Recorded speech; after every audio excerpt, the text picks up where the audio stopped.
This is ESPN on ABC. It's the dawn of a new college football season, and here in Atlanta, fans of the Clemson Tigers and Georgia Bulldogs could not be more eager and excited to get this 2024 campaign underway. Georgia opens as the #1 team in the country, in large part because Carson Beck has returned for his second season as the Dogs' starting quarterback. It's also year 2 at the helm of the Clemson offense for Cade Klubnik. The Tigers hoping to build on a 5-game winning streak that ended last season. And welcome everybody to the Aflac kickoff game from Mercedes-Benz Stadium in Atlanta. The roof closed on a hot and humid day in the capital of Georgia. Clemson and Georgia in the 66th meeting in a great rivalry that dates back to 1897. These two programs have combined to win 4 of the last 8 national championships, 2 each. Sean McDonough and Greg McElroy, joined shortly by Molly McGrath. Delighted to have you with us. What a great way to start this week 1 of the college football season as they start a new season. Greg, the Georgia Bulldogs just trying to keep it rolling. 42-2 in the last 3 seasons, 2 national championships, then #1 most of last year. Clemson, after 6 straight years in the playoff, 3 years out, they're trying to bring back the mojo. Well, when you have as many losses as national championships, it's a pretty good job, right? But you look at Georgia, they have everything you could want to compete again this year. They have great talent, they have great depth, and they have experience at key positions like quarterback and along the offensive line. Now on the other side, Clemson, once the top program in the sport, according to many, tales of their demise are greatly exaggerated. I mean, they played more snaps by true freshmen last year than anyone in the country, and according right now to the odds makers in the desert, they're the favorites in the ACC, which would lead them back into the college football playoff and with a first-round bye. So still a lot there left in the tank for Dabo Swinney. And the biggest reason why Georgia enters the season #1 for the 2nd year in a row, Carson Beck, a Heisman Trophy frontrunner, had a terrific first season as their starter last year. He's amazing, just a terrific thrower, big, physical, great arm talent, but he's so accurate. And you see that 6% off-target rate, that's the best in the country. And it's not like he was just dinking and dunking his way around the field. He averaged nearly 10 yards an attempt, so he's pushing the ball down the field and can exploit any void that you might have in your defense. Meanwhile, Clemson won 9 games last year. At most places, that's really good, but not when you won 10 games or more 12 years in a row prior to that. Cade Klubnik was up and down. Dabo Swinney says if they're going to get back among the elite, he needs to cut down on mistakes. And they're really optimistic about his growth this offseason. He's more comfortable in year 2 in Garrett Riley's offense. He's more physically mature. He's gained a bunch of weight, up to 210 pounds. But he can't make the mental mistakes he made last year. Way too many sacks, way too many turnovers, and way too careless with the football at times. ESPN's presentation of college football on ABC will return after this message and a word from our ABC stations.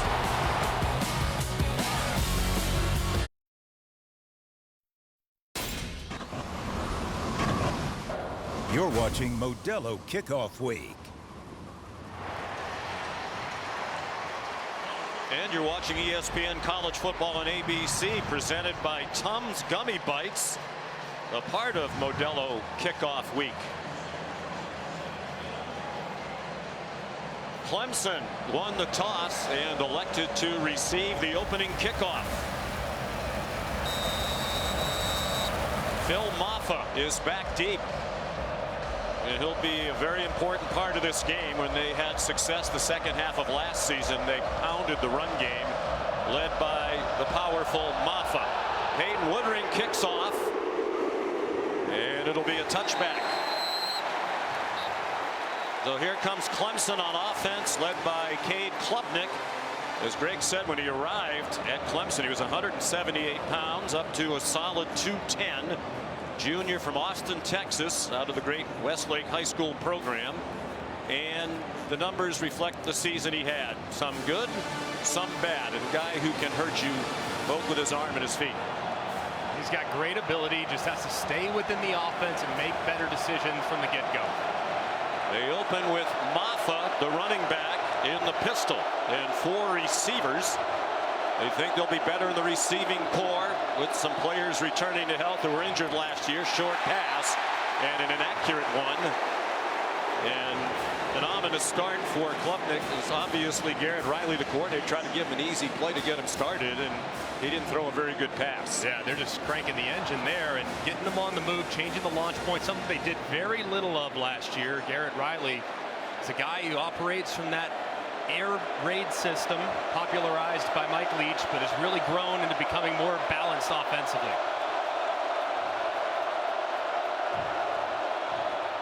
They fake to Maffa. There's a flag down. Jake Brenningstool at 50 catches last year powered his way to the 32, a pickup of 7 if it stands.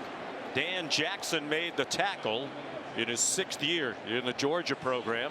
Mike Roach is the referee. It's an ACC officiating crew. Illegal motion. Offense number 8 moving forward at the snap. 5-yard penalty. 2nd down. Well, Dabo Swinney said eliminate the self-inflicted mistakes from a year ago. They missed a gimme pass and now a penalty on their 2nd snap. Just a brutal start so far for Clemson's offense. Script those first 10-15 plays, things you feel great about, most confident in, and Georgia's an elite team rushing the passer. So when you get behind the sticks and playoff schedule, you're playing into their strength. They stick with Maffa as the running back. That's Tyler Brown, the motion man.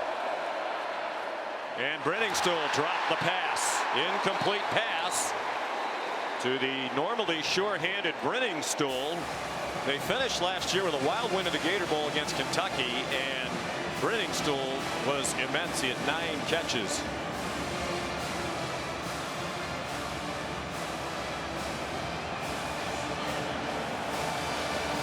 Third down and 15.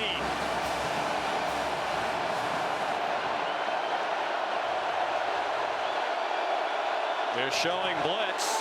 Looked like Williams was offside. There is a flag down. Klubnik gets blasted at the end of the run after some nifty footwork to get to the 25. He got hit hard by Damon Wilson. It looked like Georgia was offside. Offside. Defense number 13. 5-yard penalty. 3rd down. Michael Williams, one of the many talented players on the Dog D. And it looks like Clemson went with a bit of a hard count. In an environment like this, you can use your snap count to your advantage. He takes a big shot at the end by Damon Wilson. Gets ahead on the football, but last year Klubnik, now a much stronger player. That one might have been on the deck in a fumble, but not today. Kirby Smart starting his 9th season as head coach at Georgia.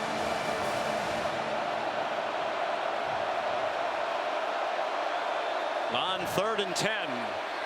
The check down to Maffa, and a good tackle in the open field by K.J. Bolden, a true freshman, thrust into action because they're starting the game without Jonel Aguero, ordinarily their star or nickel, but he pulled a muscle earlier in the week.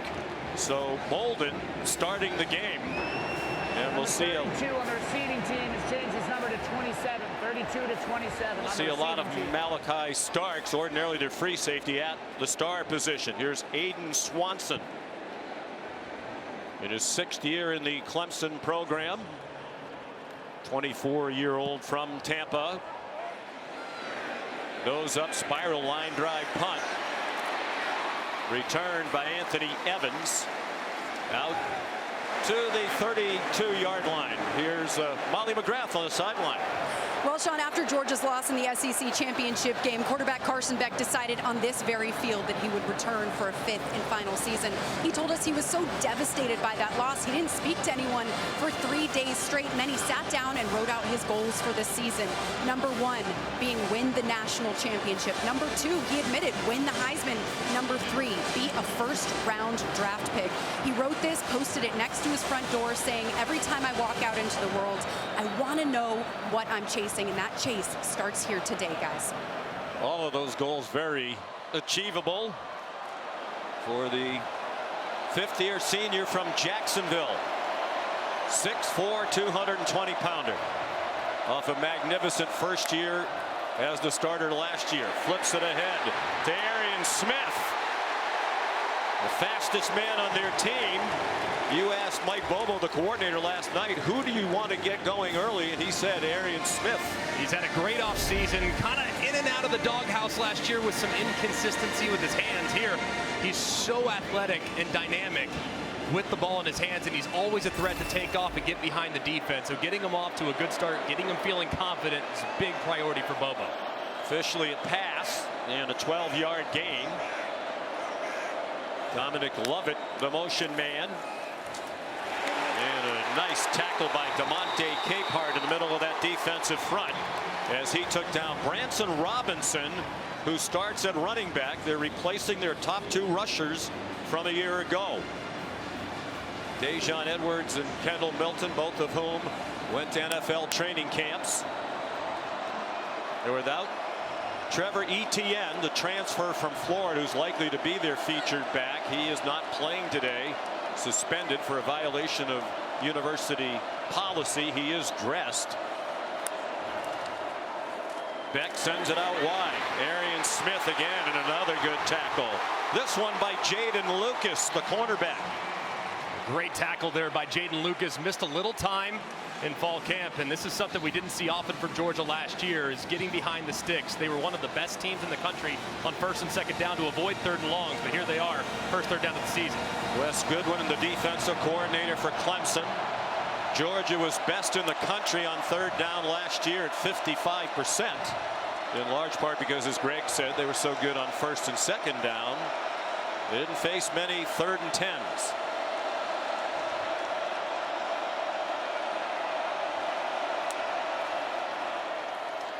Beck given time, now running out of it behind a veteran offensive line. He takes off running, has the 1st down, and stumbles down at the Clemson 43-yard line.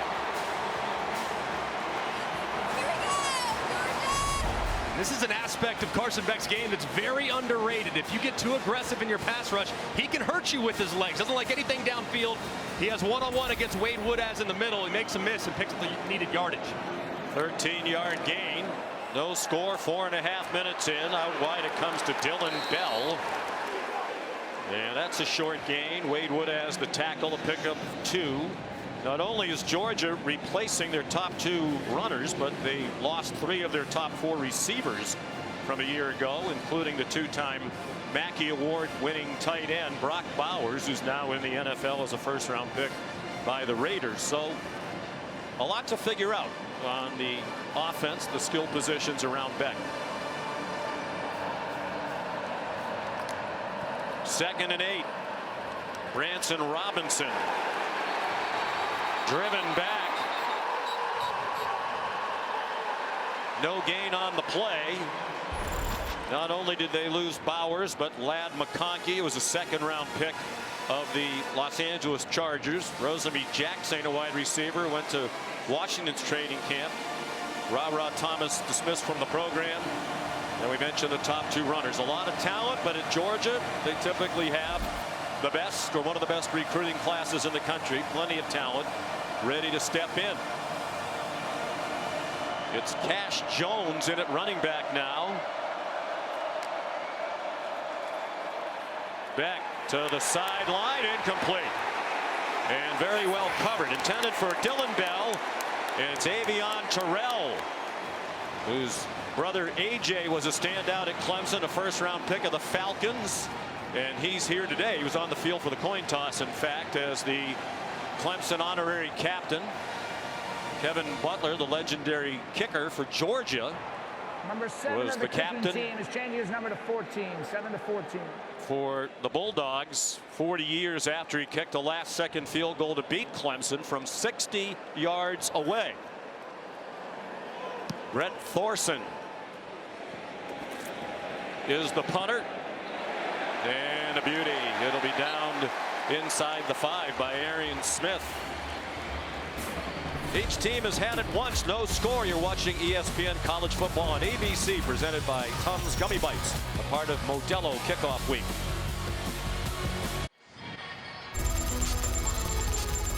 Clemson opened last season at Duke, lost 28-7. 3 second-half turnovers their undoing. They won 4 of the next 5. The only loss, a home loss in overtime to Florida State. Lost to Miami and NC State, and then reeled off 5 wins in a row. Flag thrown on first down from the Clemson 5. Phil Maffa, the ball carrier. And Dabo Swinney said he was really proud of that. 9 wins is a disappointment at Clemson. But he said back then, when you're 4-4, you can show what you're made of. And he thought they did by winning those last 5 games. Holding. Offense, number 53. That penalty's declined. Defense will take the result of the play. Second down. Ryan Linthicum is the center for the veteran offensive line. He has some big shoes to fill. Their center from last year, Putnam, was one of the better centers in the ACC, and Linthicum's been around the program for quite a while. A guy that has great understanding of this offense, a good leader within that room, but somewhat inexperienced compared to some of the rest of his cohorts on the O-line. Kirby Smart elected to take the play in a 2-yard gain. 2nd and 8. Maffa outside. Powerful running. And he might have the first down. Dragged down by Raylan Wilson.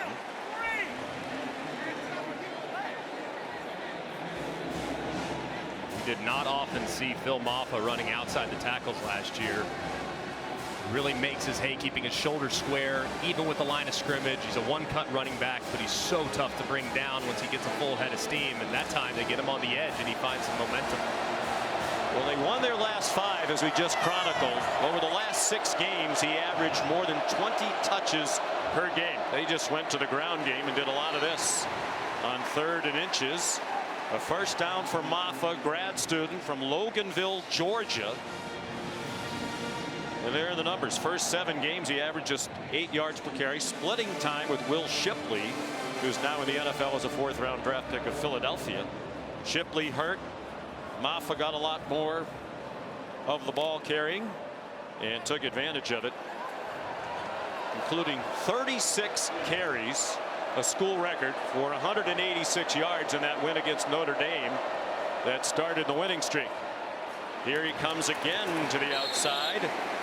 And he's stopped after a short gain by C.J. Allen, the sophomore linebacker. That's twice now that Maffa's been pitched to the outside, getting outside the tackles. This has been a bit of a vulnerability for Georgia's defense last season. They're still good against the run, but at one point between 19 and 22, those seasons, they averaged giving up just 76 rushing yards a game. Last year was 113 rushing yards a game. So they've not been as good on the edges of the defense last season, trying to improve it this year. After a gain of 3, 2nd and 7. Cade Klubnik will throw it away. Looking everywhere, but couldn't find anybody open. And I think they'd actually like to see more of that, rather than force it in someplace and commit a turnover or take a sack. Adam Randall being chastised by Coach Swinney. Warren Brinson is the injured Georgia Bulldog, starting defensive lineman for Kirby Smart.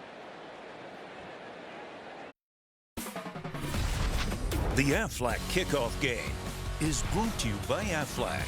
Get help with expenses health insurance doesn't cover. And Tums Gummy Bites. Get fast relief of occasional heartburn. Use as directed. Sean McDonough, Greg McElroy, Molly McGrath, our terrific crew, delighted to be back together for the start of another college football season. A great way to get it going in the Aflac kickoff game.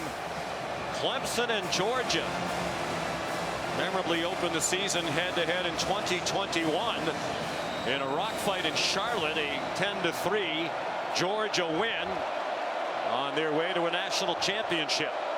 3rd down and 7. Warren Brinson has come off the field.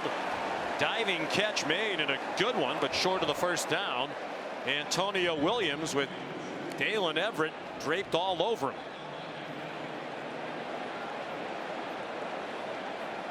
It's 4th down. The offense is on the field, and now it's not. Dabo Swinney hesitated for a moment, but is not going to go for a 4th and 1. 9 minutes in from his own 26-yard line. And a good decision. Not a team that really went for it a lot last year. Just 24% of their 4th down decisions did they go. That was about 64th. So smart here, conservative play. Defense has played well so far. So Aiden Swanson to punt again. Averaged 43.7 last year, 5th best in a season in Georgia history. And that one is a fair catch by Anthony Evans. 42-yard punt. Week 1 continues. What a lineup throughout this packed Labor Day weekend on ABC and ESPN. 3:30 today on ABC. Miami and Florida. Tonight, 7:30 on ABC. Notre Dame against Texas A&M. Sunday, USC and LSU. From the Modelo Vegas Kickoff Classic, and Monday night, Boston College is at Florida State in the Capital One Labor Day kickoff. The Noles had to bounce back after their loss in Dublin last weekend to Georgia Tech. Boston College beginning a new era under a great coach in Bill O'Brien. 5.5 minutes to go here in the first quarter. Branson Robinson, the ball carrier, missed all of last season with an ACL injury. R.J. Mickens made the stop. So far, Clemson very aggressive in the back end defensively. Mickens that time, when the ball was snapped, he was 6, 7, 8, 9 yards downfield, coming up in run support immediately. So if they continue to see those safeties getting down near the box, you can anticipate a play action, throw it over their head from Carson Beck and Mike Bubba, the OC. Robinson remains the running back. The pass out wide, and another good open field tackle by a Clemson defender. Dominic Lovett taken down by R.J. Mickens, graduate student, playing in his 48th career game. That's most of any player on this Clemson team. A nice tackle in the open field. And that's one thing you'll notice about Clemson. At the second and third level, they are great tackling in space. That time they do, instead of allowing a catch and run against a shifty wide receiver. Neither team can get much going on offense so far.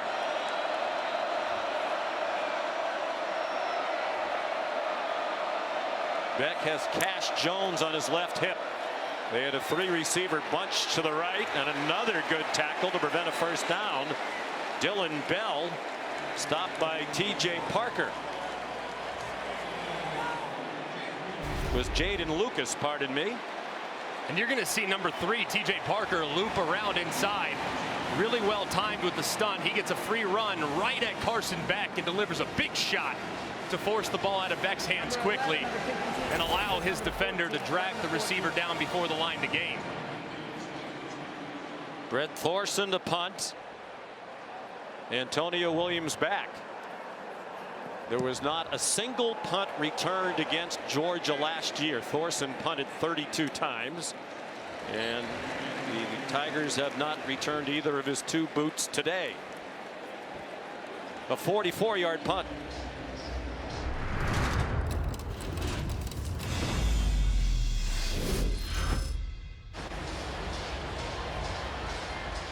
Look at the Taco Bell Live Más student section for Clemson. All season long, student sections around the country competing to be the Taco Bell Live Más student section of the year. Download the Taco Bell app to learn more. Of course, an easy drive from the Clemson campus down here to Atlanta, a little over 2 hours. And Athens even closer. Play fake by Cade Klubnik. They have 23 yards of offense so far. Deep throw and a catch. A beautiful catch by Antonio Williams on a beautifully thrown ball by Cade Klubnik. What a throw by Cade Klubnik. A good win against the top cover corner of Georgia, Dalen Everett. If I'm Clemson, I'm hustling so they don't take a look at it. 36-yard gain to the 49-yard line. Moving on the field is a completed catch for a first down. That play is under further review. By Remus Kozika in the replay booth, along with Patrick McEnany. Just perfect ball placement over the top by Cade Klubnik. As Williams is going to the ground, I think that's a catch. Looks like he has control. Is that foot down? As soon as he gains control, looks like that right foot down, that right knee is down. And remember, it's called a completion on the field. Has to be indisputable video evidence beyond all doubt to overturn. Did the nose of the football hit as he's going to the ground? Let's take a look here. And it looks like it does, but does he have control? It's really difficult to tell. Well, let's bring in our rules expert. We're delighted. Well, we'll let Michael Roach have his say. After further review, the ruling on the field stands. The first down for Clemson. I think we all agree. Matt, what say you, my friend? I agree also. What the replay official looks for in a play like this is, did the ball separate from the receiver's hand? In this case, I don't think it did. Yes, it hit the ground, but I think he still had control. I think it's a good stance. And remember, if they had indisputable video evidence to confirm, they would say the play was confirmed. So just not enough to overturn there, and a heck of a throw and catch. 36-yard play. Williams injury plagued last year, got in only 5 games. Dabo Swinney says we are better around Klubnik this year, in part because Williams is back. Jay Haynes in at running back, freshman from Alabama, limited playing time last year. Reference it, Sean. I mean, Klubnik certainly had his struggles last year. There was a learning curve as Jay Haynes comes off a lot of speed. He'll be there to kind of be their speed big play back. But you can't play quarterback by yourself. And I think the receivers being in and out of the lineup was really challenging for the young man last year. Now with a really healthy group, they should be solid. Phil Maffa back in at running back. Play fake to him.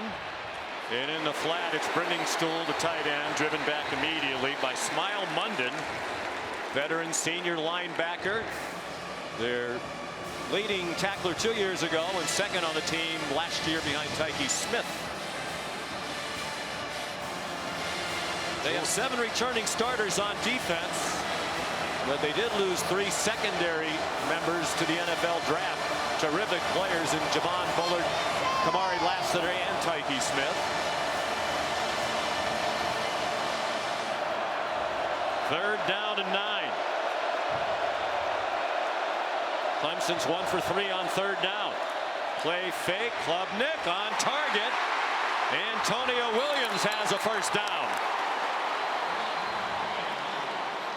There is a flag down far side of the field along the line of scrimmage. And they're bringing the ball back. Illegal formation on the offense. More than 4 players in the backfield. 5-yard penalty. 3rd down. Dabo Swinney furious, and that's another big time avoidable mental mistake up at the top of the screen. It doesn't look like he's on the line of scrimmage. See Brenningstool's off, Stellato in the slot off, but doesn't look like Adam Randall ever got all the way up the line, which is a massive mistake after the conversion. Wipes out a first down. Now they're facing 3rd and 14.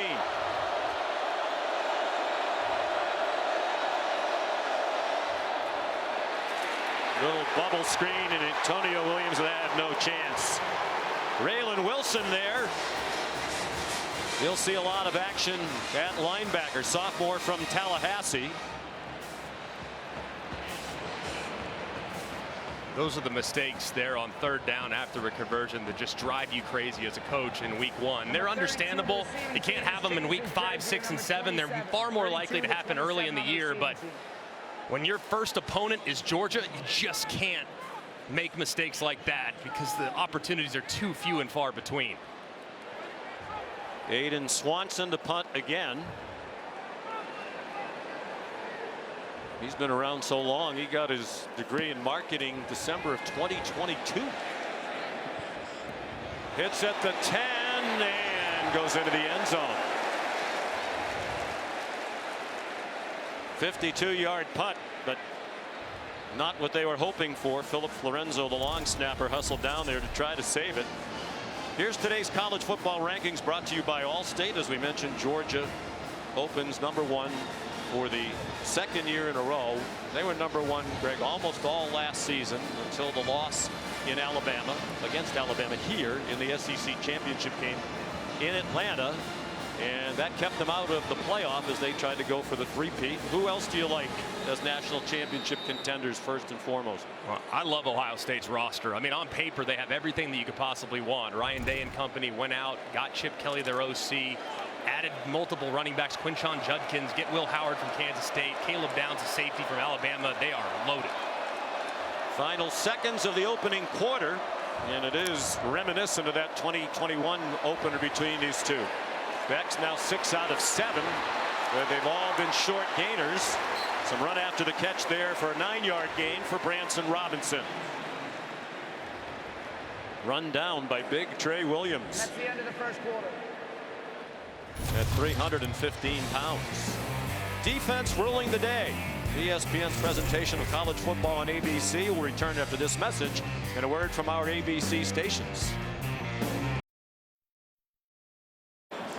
Coach, a defensive battle. There was a crucial mistake on 3rd down. What do you need to see from your team in this second quarter? Well, we've got 2 penalties on one of our receivers. You know, that one was probably the biggest play of the game at this point. Just got to line up right. And so really disappointed, but hey, it's a tough game. You got the first game. They got to kind of settle into the game. So defense has held them to this point, but a long way to go. All right, thanks, Coach. Thank you. It was Adam Randall who was called for both penalties in the first quarter against Clemson. And he had some spirited conversation, actually more of a monologue from Coach Sweeting. Nate Frazier in at running back, highly touted freshman, with his first carry as a collegian for 3 yards. He's out of Compton, California, Southern California powerhouse modern day. And he can move for a big guy at 210. Yeah, he can fly 10.5 in the 100, and you talk to those around the program when you're already drawing some comparisons to DeAndre Swift. I'd say your career's off to a pretty good start. Very versatile piece that should have a big impact this season. Again, Trevor Etienne not playing today after an off-season arrest. Carson Beck on first down, out to the perimeter, and quickly closing was Jaden Lucas on Dylan Bell. Here's Molly. Well, Sean, when we asked Kirby Smart if this would be a 1-game suspension for Trevor Etienne, he said not necessarily. So the length of this suspension is still unclear. But one thing is clear, this team believes in Etienne. I'm told he took accountability with his teammates. Coaches say he is the unquestionable leader, the #1 back for the Bulldogs. And on the sidelines, he's been very active, coaching up their young running backs and even speaking with their offensive line during this game. And the coaches did tell us he will be their #1 running back when he becomes active. Dominic Lovett down the sideline and shoved out of bounds by Wade Woodaz at the 48 of Clemson. A 15-yard pickup to Lovett. And just a great job. Clemson has been selling out against the run, so just go with a bit of an extended handoff. It's no different really than a triple option. You see guys disappear inside. Hey, boom, that's your pitch man right out in front. Instead, it's a forward pass. Love it. With plenty of speed out in the open space, picks up a nice gain. It's the longest play for Georgia, the 15-yard gain. Beck's 8 out of 9 passing, but for just 44 yards. Here's Cash Jones. Swung down, but close to another first down. He's been primarily a special teams player for Kirby Smart, but Kirby told us last night we've taken him off most of the special teams because he's going to be a valuable running back. Just a really good football player. Walked on. He's going to New Mexico State. Kirby and Del McGee convinced him to walk on here, and he's been a nice surprise. But here on 2nd and 1, if I'm Mike Bobo, I'm taking shot play. Likely have 3rd down and 1 in the bag. Take a shot, see if you can't throw it over the aggressive secondary's head. Clemson has called a timeout for the first time today. The Tiger defense on its heels. No score. We're early in the second quarter in Atlanta. Here's tonight's SEC college football lineup on ESPN Plus and SEC Network Plus at 6. Eastern Kentucky is at Mississippi State at 7. Furman against Ole Miss. Lane Kiffin's team ranked number 6 with very high expectations. And the Kalen DeBoer, but not Kalen DeBoer, he's not the coach of Alabama A&M. If he is, we have a big scoop. Alabama A&M is at Auburn. They're not going to play the Iron Bowl yet. That's at 7:30 tonight. Download the ESPN app or go to ESPNplus.com. For the shot play here, if you're the Clemson defense, this would be where I'd try to take one downfield. 2nd and 1. Catch made by Colby Young, a transfer from Miami. He was a key weapon last year for the Hurricanes, and they expect him to be a factor here. He's been battling a little bit of a hamstring injury in camp. Just a good decision by Carson Beck. You see soft coverage by Avion Terrell. Take it underneath your big body wide receiver. For a gain of 8. They are in field goal range now for Peyton Woodring. Last time Georgia didn't score in the first quarter of the season opener was 2021 in that game against Clemson, the 10-3 Georgia win. The only touchdown of the game on defense. Wade Woodaz took down Branson Robinson. Woodaz just continues to be a guy that Dabo Swinney inserts into the conversation. Yes, the other day talking to Dabo, he's asking him about Barrett Carter. He goes, telling y'all are sleeping on Woodaz now. So he's a pro, said Dabo. He's going to be a pro. He's really a good player, and while he's been overshadowed, he makes plays. So involving himself early against a pretty good running attack that Georgia has at their disposal.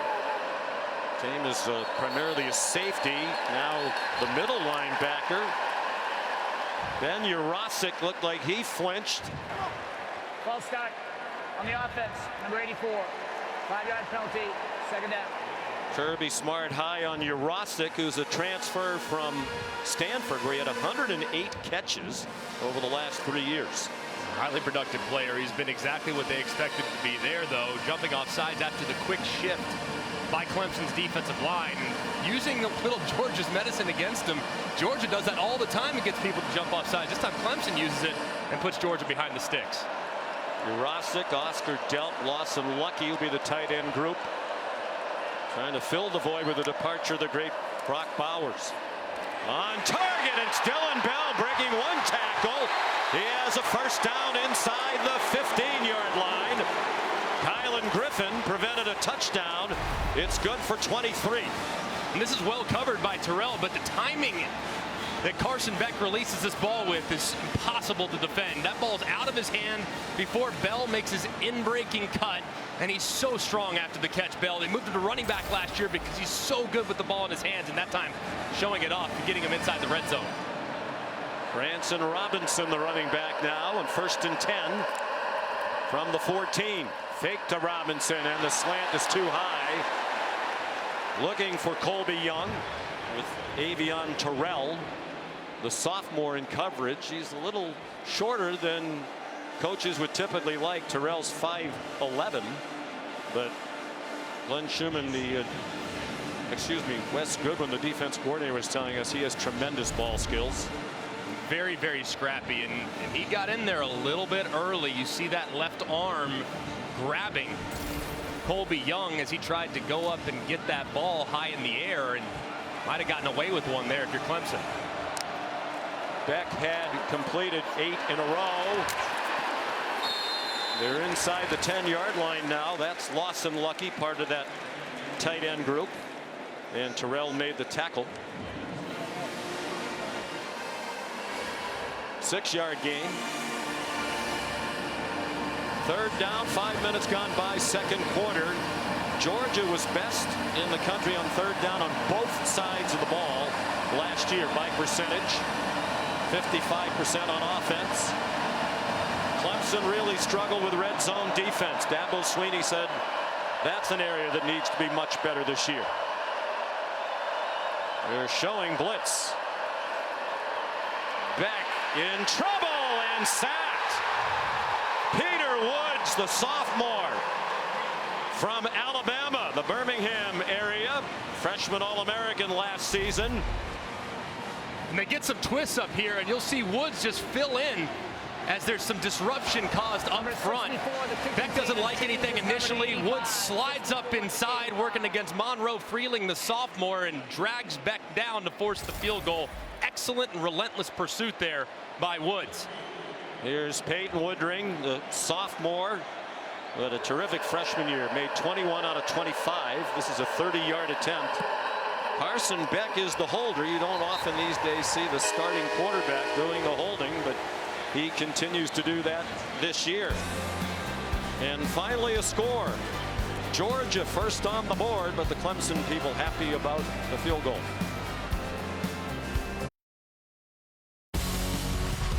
The Aflac kickoff game is brought to you by Mercedes-Benz and Open Door, real estate's biggest game changer.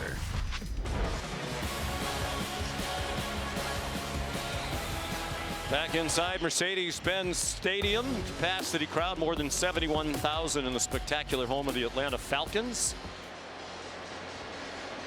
Clemson and Georgia Two schools separated by about 75 miles. They recruit a lot of the same players. Clemson has 23 players, including Phil Maffa, who's back deep for the kickoff, who are from the state of Georgia. And it's been a great rivalry. Back in the 20s and 30s, they were in the same conference, in the Southern Conference. Woodring's kickoff is a touchback. Time for the Aflac trivia question in the Aflac Kickoff Classic. Okay. Wasn't sure if the Duck was appearing again this year. It's our first game. We're still getting back into the flow. We want to know, and don't blurt it out because I know you know the answer. The 3 active FBS head coaches to have won an FBS national championship. I know you're an academic All-American at Alabama, and you do your studying. I'm mailed in the prep this week. I have no idea the answer to that question. You did play a lot of golf. That's okay. So Clemson, hampered by a couple of key offensive penalties, still scoreless.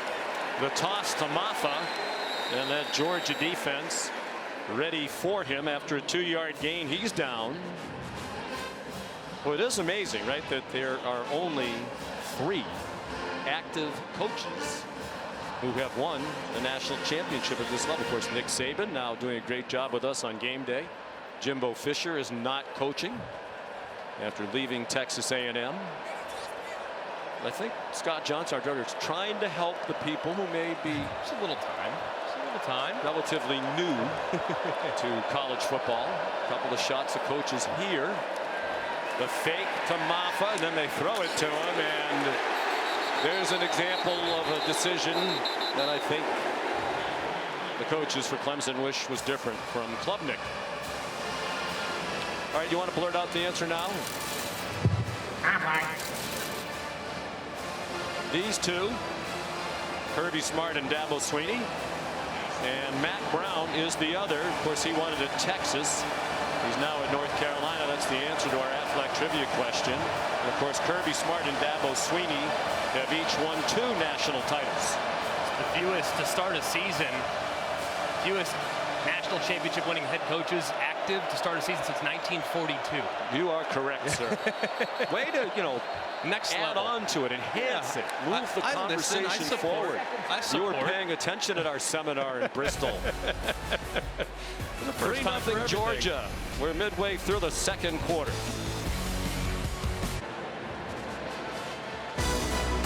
We continue week 1. 3:30 ABC. Miami and Florida, high hopes for the Canes this year. Florida trying to get back on track. Tonight, Mike Elko, era begins at Texas A&M. Sunday, USC LSU. Monday on ESPN, Boston College and Florida State. After a 5-yard loss, Clemson with 3rd down and 12. Klubnik on target, and Williams is banged out of bounds short of the first down by about a yard. And Dabo Swinney, hands on hips, looking at the down marker and trying to decide if this is the time. And he tells Garrett Riley to call a play. They got 12, they need 13. Will they really snap it and go for it on 4th down and 1? Down 3-0. They're at their own 34-yard line. Certainly go with a hard count here. See if you can't get Georgia to jump off sides. They rushed for only 16 yards. Will they try to draw him offside, or will they really snap it? They turn and call a timeout. Dabo Swinney hollering at Klubnik. And one of the things that is new this year to college football is the coach to player communication in the headset. And Garrett Riley has the ability to talk to Cade Klubnik.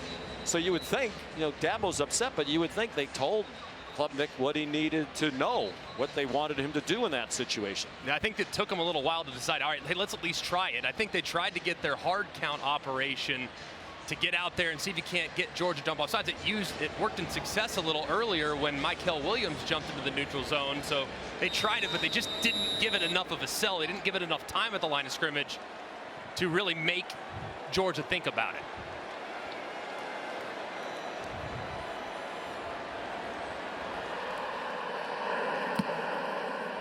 Swanson punts. It takes a bad bounce for Clemson. Just 70 yards of total offense for the Tigers. And on the fourth punt of the day from Aiden Swanson, perhaps leg weary, 34-yard punt. Well, we mentioned it earlier. This is the 40th anniversary, one of the great games in the history of this rivalry.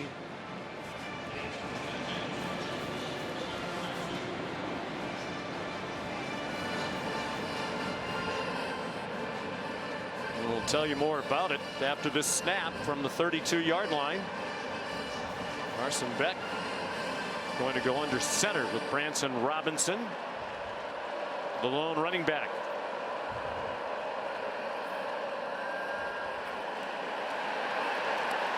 And it's Lawson Lucky. Out of bounds inside the 40. They'll mark it at the 37. A 32-yard pickup for Georgia, and they run quickly to the ball.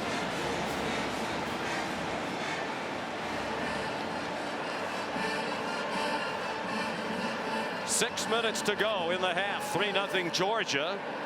Robinson in trouble and stopped behind the line. The initial contact by Peter Woods, who also finished him off. They're going to mark it at the 42 for a loss of 5. Clemson is out of timeouts. Georgia has all 3. Great play there by Peter Woods. Played defensive tackle pretty much all of last year. Now sliding to the outside, and you wonder, can a guy at 315, 320 pounds play on the edge? Well, he did so right there with great quickness. So he's a handful in the run game, but he's showing some twitch in the pass game as well.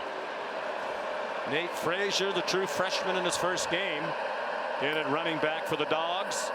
He goes out into the flat, back down the middle, and off the arm of his intended receiver, Dominic Lovett, who was open, but they could not make the connection with Avion Terrell in coverage. Just a little off the mark, too. If this ball is thrown in front of Dominic Lovett, in man coverage, he's already got a couple steps on Avion Terrell. He might turn the corner and take it to the house. So a rare misfire there from the future first-round pick Carson Beck. It was usually so accurate. 72.4% his completion percentage last year, the school record. They're 1 out of 4 on third down. They're not in field goal range. Here's Cash Jones, tripped up shy of the 35. R.J. Mickens, the tackle. We asked Kirby Smart yesterday what would be the extent of Woodring's range. He said the 35-yard line. This is the 37, but they are going to apparently try a long one. It would be a career long. Number 54 changes number to number 85.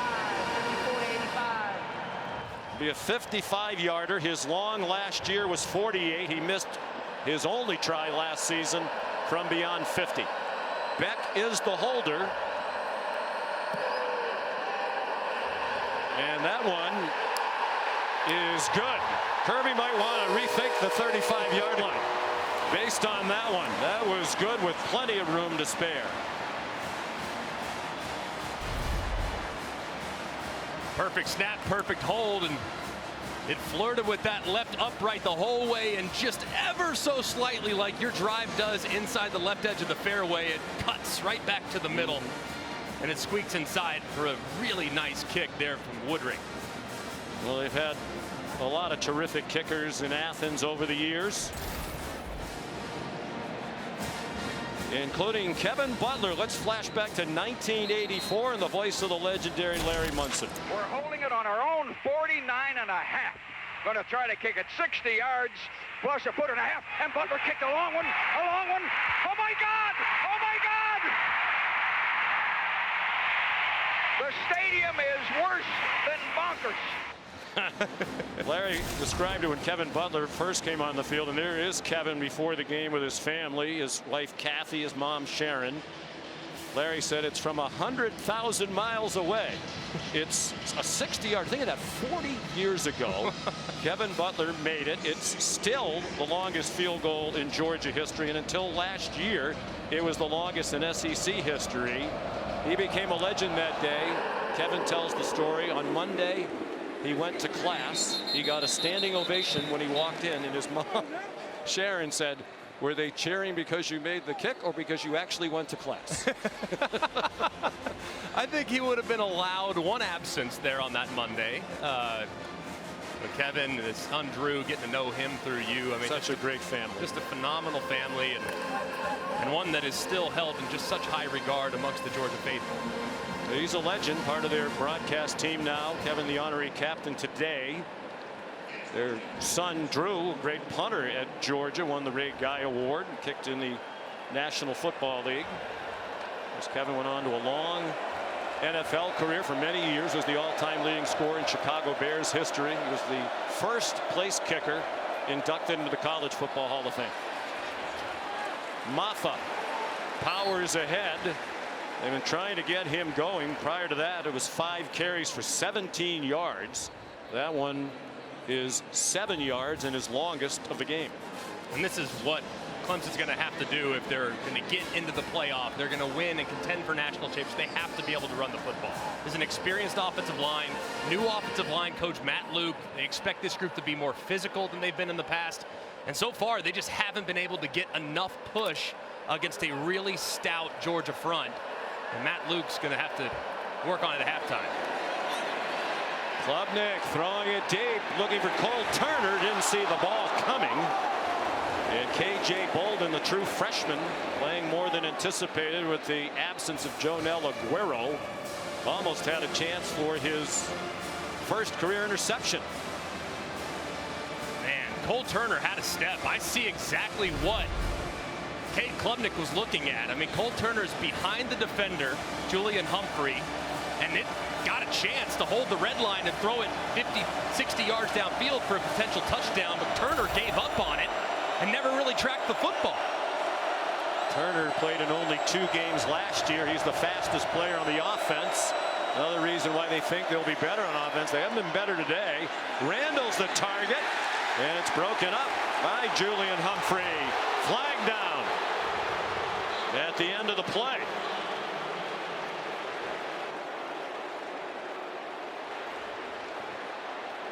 Humphrey's a new starter this year. Redshirt sophomore from Webster, Texas.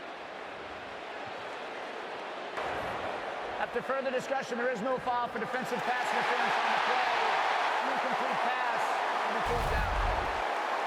And I like this no call, actually, because you see the left hand of Adam Randall actually trying to push off as well, but that's a bad throw there by Cade Klubnik. Randall's got 2-3 yards of separation. You have to throw that ball to the outside. Anything underthrown is going to allow the defender to recover, so you got to get that ball up and down. You got to keep him vertical, and big play was wiped out there. Dabo Sweeney complaining to the side judge Milton Britton, who had absolutely nothing to do with it. 4th down and 3. And here comes the 5th punt. That's part of the job, though, of those officials on the sideline. They take an earful for a lot of things they had absolutely nothing to do with. I think that was the right call, though. I mean, because it looked like you could have called OPI, and I think you could have called DPI, so you might as well just make it a no call. Call a no PI. Matt Austin, by the way, at his palatial estate, is nodding his head in agreement with you. Swanson again caught on the run by Anthony Evans, and he's taken down immediately. That's the snapper again, Philip Florenzo. Here's Molly. Sean, on that last Georgia possession, Carson Beck had an incompletion intended for Dom Lovett. On the sideline, Lovett came to him, said, "What can I do differently to help you?" And Beck took accountability, said, "That was all me. I need to calm down." It's rare that you hear Carson Beck say something like that. And he told us without the safety blankets of Brock Bowers and Ladd McConkey, Lovett is the guy that he trusts the most because of interactions like that. They're always collaborating together to get better, guys. And holding themselves to a high standard as usual, because that was one of only 3 incompletions, but it was a big miss. 3:13 to go in the half. All 3 timeouts left for the Dogs. Here's Nate Frazier. for a pickup of 4. So far, Clemson's done a pretty good job against the run, giving up just 1.7 yards per carry here in the first nearly 2 Goodwin in his quarters. 3rd year as the defensive coordinator. Been very aggressive though in the back end, and have to continue to keep tight coverage, and man, if they're going to contribute those safeties to the run game. There will be a 2-minute timeout. That's new in college football this year. Nice run for first down by the freshman Frazier. They're going to mark it at the 42. And a couple pullers on the backside here. When you look at Frazier, right behind him, just cuts. Big number 8, Trey Williams, couldn't find the running back. He cuts right behind him for a nice gain. Pretty nifty vision. There's a flag down for an offside, probably a free play, and Beck let it fly in the direction of Arian Smith. A hard man to overthrow, but he did. And Clemson was offside. Offside. Defense number 55 in the neutral zone at the snap. 5-yard penalty. It'll be first down. That's the 2-minute timeout. Peyton Page offside. And no question about it. Pitcher's duel here in Atlanta. 6-0 Dogs. 2 minutes to go. You're watching the Aflac kickoff game, first half. State Farm halftime report just minutes away. Booger McFarland, Kevin Negandhi here right now. Tennessee off to a strong start. We got highlights of Vandy surprising Virginia Tech. Playoff expansion is here. One guy in studio not a fan will ask why. Right now 6-0 Georgia. What surprised you? The fact that Georgia can't control the line of scrimmage and run the football. We know that's what they like to do, and the fact that they can't, that's surprising. All right, let's go back to Sean, Greg, and Molly. All right, gentlemen, neither team has run the ball. Each team with 23 yards rushing. Carson Beck's been the much more productive quarterback. He's thrown for 126 to 54 for Klubnik. He's running, throws, and a man wide open on a broken play. Dylan Bell, there is a flag down. There are 2 flags down back near the line of scrimmage. And a third on the near side of the field.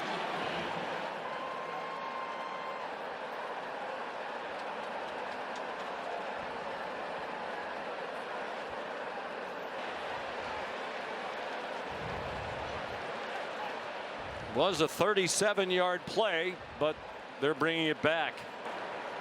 Pass interference, offense number 11. 15-yard penalty, first down. Arian Smith. So both teams with some key penalties on offense by wide receivers. And Arian Smith, kind of in no man's land, tries to block, probably thinks for a second that Carson Beck's going to take off, so he engages and starts to block before the ball is released, and that's going to be offensive pass interference. That's a great job by the official. There was also the right tackle, Xavier Truss, was 4 or 5 yards downfield. That was a chaotic play where Carson Beck decided to pull it on an RPO run play, and it just resulted in chaos for the Bulldogs. So they're back at their own 32 with 1:48 left in the half. Georgia leading 6-0 on a couple of Peyton Woodring field goals from 30 and from 55, a career long. Nate Frazier, the running back again. Stopped at the 37, perhaps the 38, 5 yards for Frazier.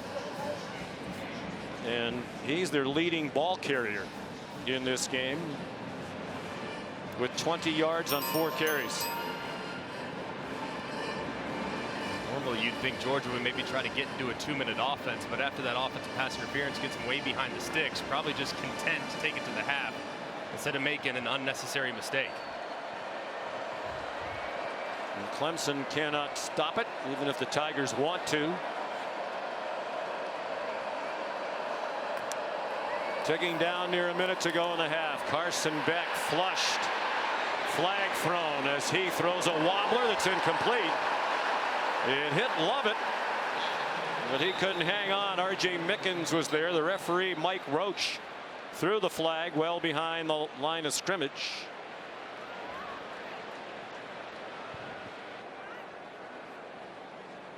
I can read the lips of my fellow New Englander. It's a holding call. Holding. Offense number 73. Penalties decline. Defense will take the result of the play. Third down. Xavier Truss, one of the 4 starters, back on the offensive line from last year. And it's so difficult on the tackles. You're engaged with a great edge rusher in TJ Parker. Your quarterback leaves the pocket, and you just have that hand that holds on just a little bit too long to the outside. Nearly a big play there because that ball was almost intercepted too. Carson Beck throwing it back across his body. Not wise there by the veteran. 4 penalties for 35 yards for Georgia, all of them on the offense. Branson Robinson. Now will Georgia try to run another play? Well, they'll have to punt. The clocks are about 9 seconds apart.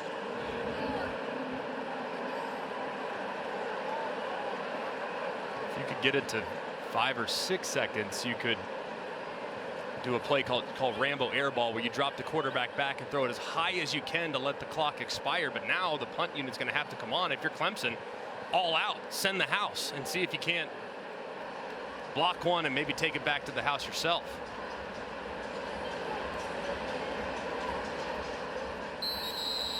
You wonder, is there ever going to be an offensive touchdown when these two teams play? Last time in 2021 in the opener, it was a 10-3 Georgia win on a Chris Smith pick 6. It'll be a 30-second timeout.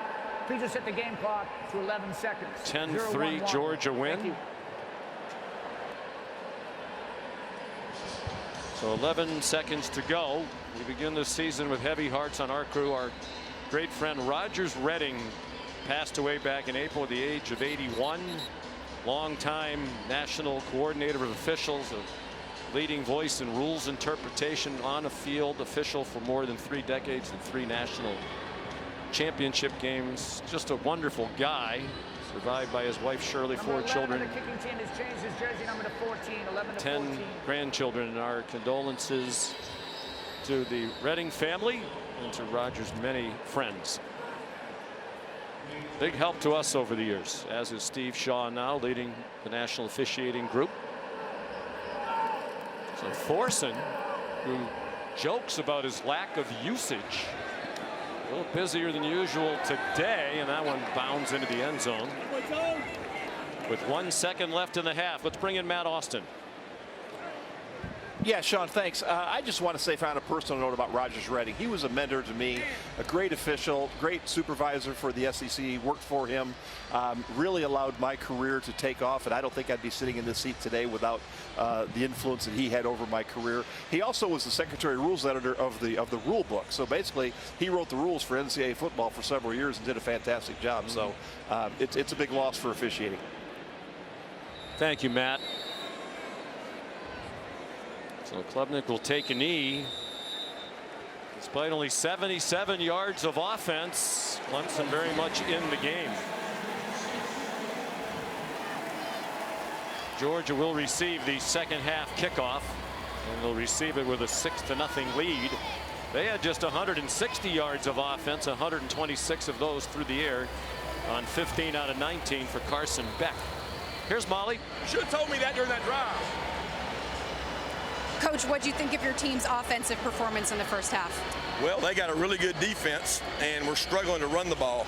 I think we got to hit a couple open guys. We thought a couple times on play actions we had shots where we didn't hit them, but we've done a good job trying to keep them off balance. I think the biggest thing is coming out in the second half, being who are we getting the ball to start. And look, I got a lot of respect for this defense. I got a lot of respect for our defense.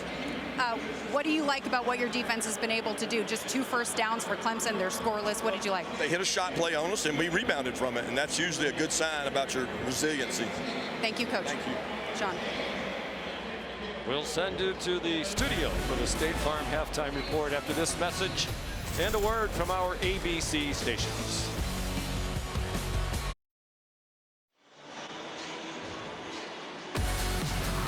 Welcome back to the Aflac kickoff game from Mercedes-Benz Stadium in Atlanta. Number 1 Georgia leading number 14 Clemson at the half, 6-0. Sean McDonough and Greg McElroy. It has to be a very disappointing first half for Dabo Swinney, the offensive coaching staff. They were expecting a lot more than this. What do they need to do to get some offense? Well, right now, George is basically saying you're not running it on us. That's the only way we think you can beat us. So what they're going to have to do is they're not going to abandon the run. You can't do that completely, but they got to start taking some shots. I mean, there were a couple times in which Clemson receivers were behind the defenders, and this is a relatively inexperienced secondary. So I'm not really sure when it's going to happen, but at some point, Garrett Riley's got to say, Cade, we got to throw the ball vertical. We got to throw it downfield, because you're not going to be able to nickel and dime your way down the field against a defense that's this talented. George will get the ball first. Anthony Evans is back deep for the kickoff. Robert Gunn kicks off for the first time this season, and it's a touchback. He has a cannon for a leg. Time now for Built for Success, presented by Ram Trucks. A little bit like Clemson. I think it's at this point Clemson selling out against the run. Carson Beck, one of the best quarterbacks in the country.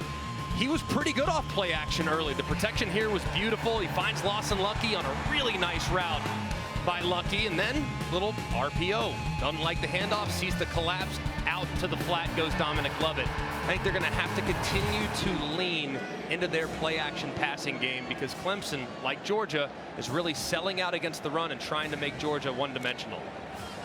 Beck spread it around. He was 15 out of 19, completing passes to 7 different receivers. Just 126 yards on those 15 completions. Ordinarily, he's a deep down the field thrower.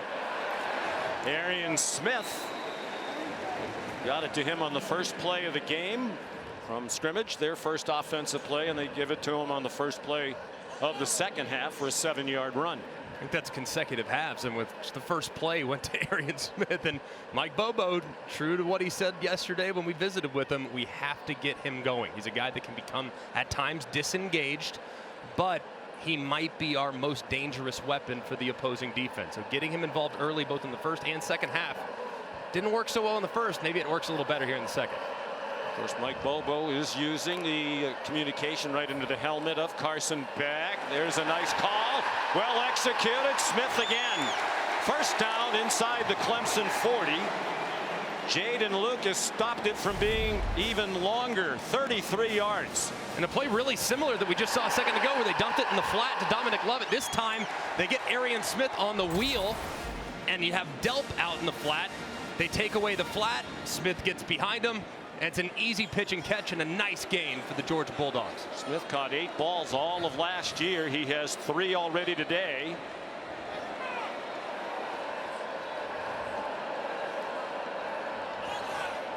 Long count by Beck. Going for the end zone. Incomplete. A lot of hand fighting, and they'll let it go without a flag. Dominic Lovett and R.J. Mickens.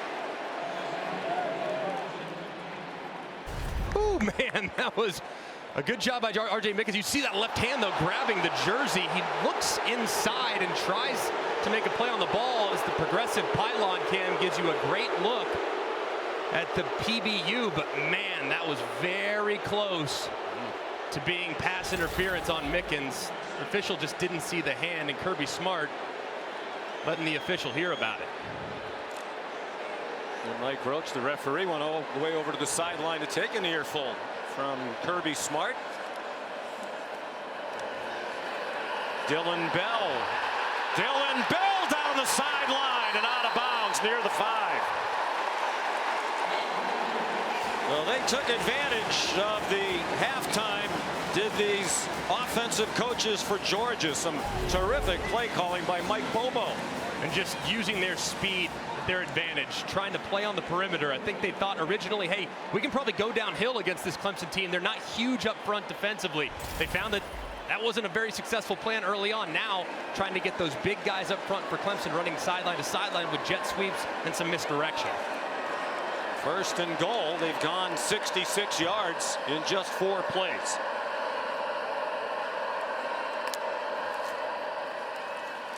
Nate Frazier stacked up after a 2-yard gain.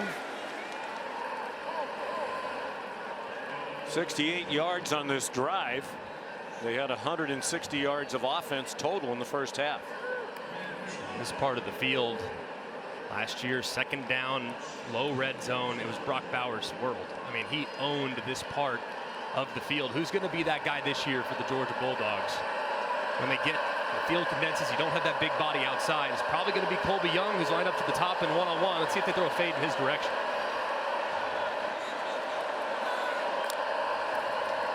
They do, and it is caught for a touchdown. He beat Jaden Lucas in coverage.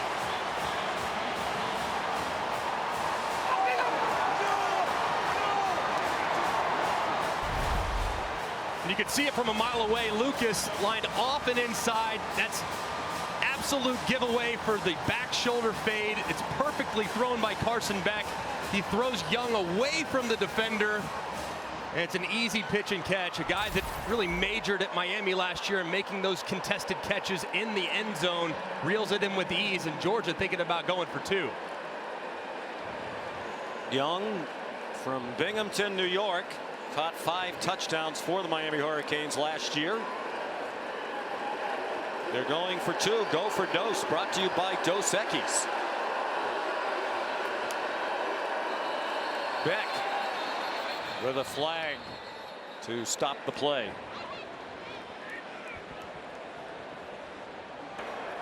False start. Offense number 6. 5-yard penalty. Replay the try. Do you still go for 2? I wouldn't. Nope. We're going to send the kicker on now, Peyton Woodring, who did not miss an extra point last year in his freshman year. 71 out of 71. 75 yards to open the half in 6 plays. Very impressive drive. A 7-yard touchdown reception by Colby Young, his first as a Georgia Bulldog. Beck threw 24 touchdown passes last year. Would have been more, but he didn't play a lot late in games. They had leads. They didn't play in the second half of their 63-3 win in the Orange Bowl over Florida State. And Woodring's kick is good. And finally, an offensive touchdown in the game on opening day between these two teams. Colby Young, can he help fill the void with the departure of guys like Bowers and McConkey?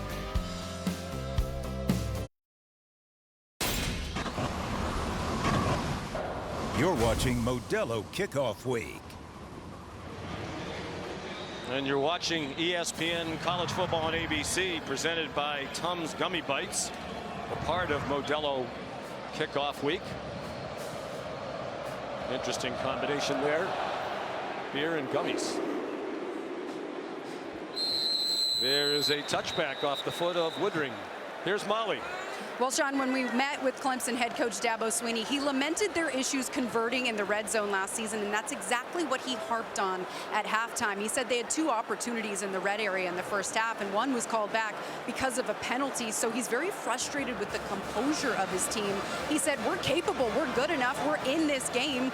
We just have to stop shooting ourselves in the foot and play with more confidence, especially on first downs. Guys. And it really feels like, too, Molly, they have to answer here. I mean, they've had mental mistakes for sure. That's to be expected in the first half of the first game, but they can't beat themselves, and they almost have to answer with points on the stride. I think Dabo Swinney and Garrett Riley could use some Tums Gummy Bites right now. Their stomachs have to be churning. They had such high hopes for this offense, and they've only played a half. But 76 yards of total offense. They're still trying to get Phil Maffa going. Chris Riley brought over last year after he won the Broyles Award in 2022 for his work as the offensive coordinator at TCU. Brandon Streeter, whom he replaced, is now an offensive analyst at Georgia. Timeout.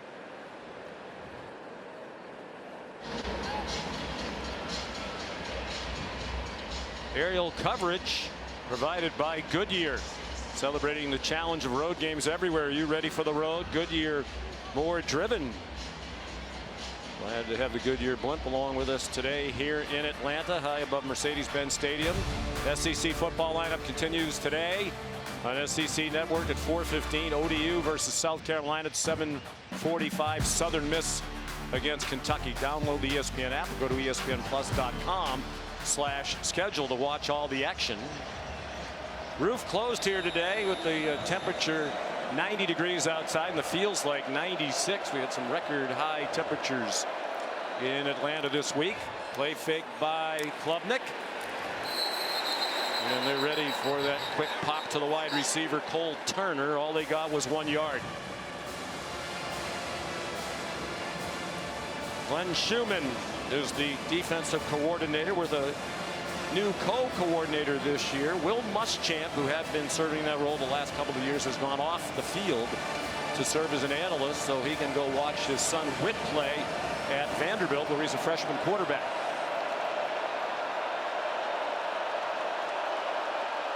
One out of 6 on 3rd down. The average to go 8 yards. Hard to convert when you have that much distance. Klubnik, schoolyard play, and it worked. Jake Brenningstool has the hard-earned 1st down for a 19-yard gain. Klubnik finally found him, but it took him long enough. If you watch Brenningstool on the left side, he's on a shallow cross and he's wide open and he just keeps running. It's zone coverage. He's got to sit that down and make it easier on his quarterback, but he bails him out with an incredible one-handed catch. Just going up and reeling it in. Very, very impressive by the tight end who became such a huge weapon for them last season. And to make things even sweeter for the Tiger offense, they're going to tack on an unsportsmanlike roughing the passer that has them knocking on the door of the red zone.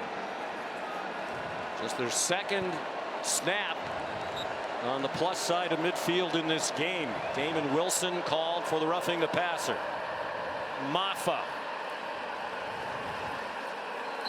stopped at the 32-yard line for a pickup of 4. He averaged 5.5 yards per carry last season and almost 1,000 yards for the year, 965 yards, and that was dividing time with Will Shipley, ran for 875. They're a great duo. He's going to be the featured back all season long this year. And I would think right here you're going to have a chance to hit number 22, Cole Turner, your fastest receiver at the bottom of the screen. You might have one-on-one coverage with him.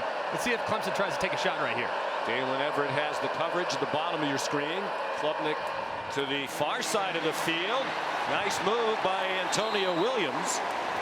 Julian Humphrey got back in the play and made the tackle, but it's another Clemson 1st down at the 22. And that's not an easy throw. I know it's only 5 or 6 yards downfield, but all the way from the right hash to the left, it's a tough throw. Maffa inside the 20. And again, when we talked with Dabo Swinney, Greg, during the week, red zone, both ends of the field, both sides of the ball, a problem. Clemson on offense. And a lot of 1st downs last year, moved up and down the field, but in the red zone they were 118th in red zone scoring in the country. First trip to the red zone today. Nice fake by Klubnik. Brenningstool's open. He lowered his head and came up a little bit short of the 1st down yardage. KJ Bolden in on another tackle, making a nice freshman debut. Especially considering that Georgia seems to have figured something out offensively on the last drive. I would think 4-down territory for Garrett Riley, Cade Klubnik in this Clemson offense.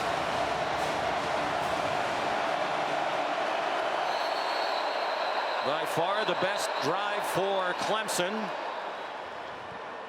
Well, both offensive coaching staffs making some effective adjustments at the half. Play is under further review for potential targeting.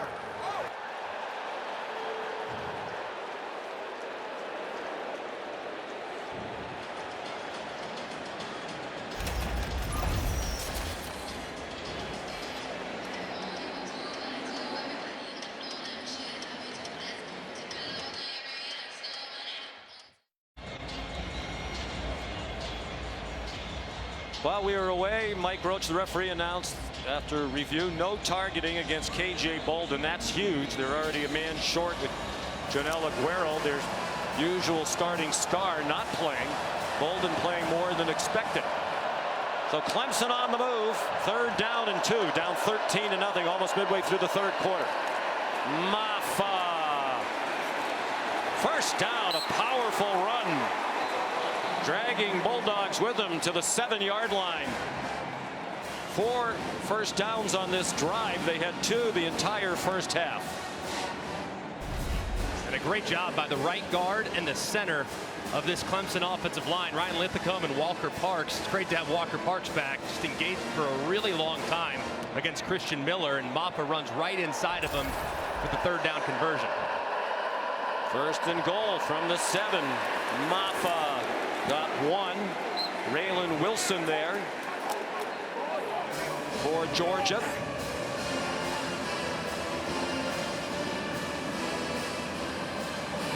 A part of the field last year too that was really problematic. They had a bunch of fumbles in this part of the field, 2 against Duke in the opener, 1 against UNC, 1 against Miami. They used to read that play. Let's see if they've opted to maybe take the read out of it because of all the miscues they had in this part of the field in 23. Out of the gun with Maffa, the running back. A fake to the motion man, and Georgia not fooled. Michael Williams was right there, and Klubnik slipped down as he tried to avoid him. It's a loss, back to the 9. And Colin Sadler in for the previously injured Marcus Tate, going against one of the best defensive linemen in the country. Just can't quite pin him out. It looked like Klubnik slipped a little bit too as he tried to cut to the inside. But man, that's a tough ask for a guy that's fresh off the bench a moment ago. You'd think they would like to get it to Brenningstool, the big tight end. He's part of that 3-receiver bunch to the left. George is showing blitz. They bring it. Klubnik throws it for the corner. There's a flag down. It falls incomplete. Intended for Antonio Williams with Dan Jackson running in coverage. Flag thrown by one of the officials behind the offense.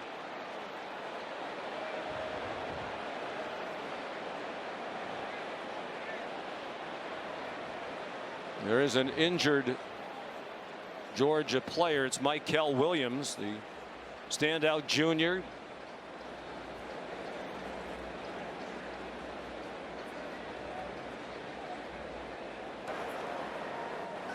Personal foul, legal block below the waist. Offense, number 7. The penalties decline.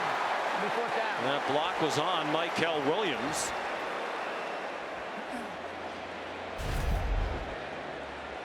You'll see Maffa working right across to Michael Williams, who's going to slide inside. And he goes low below the waist.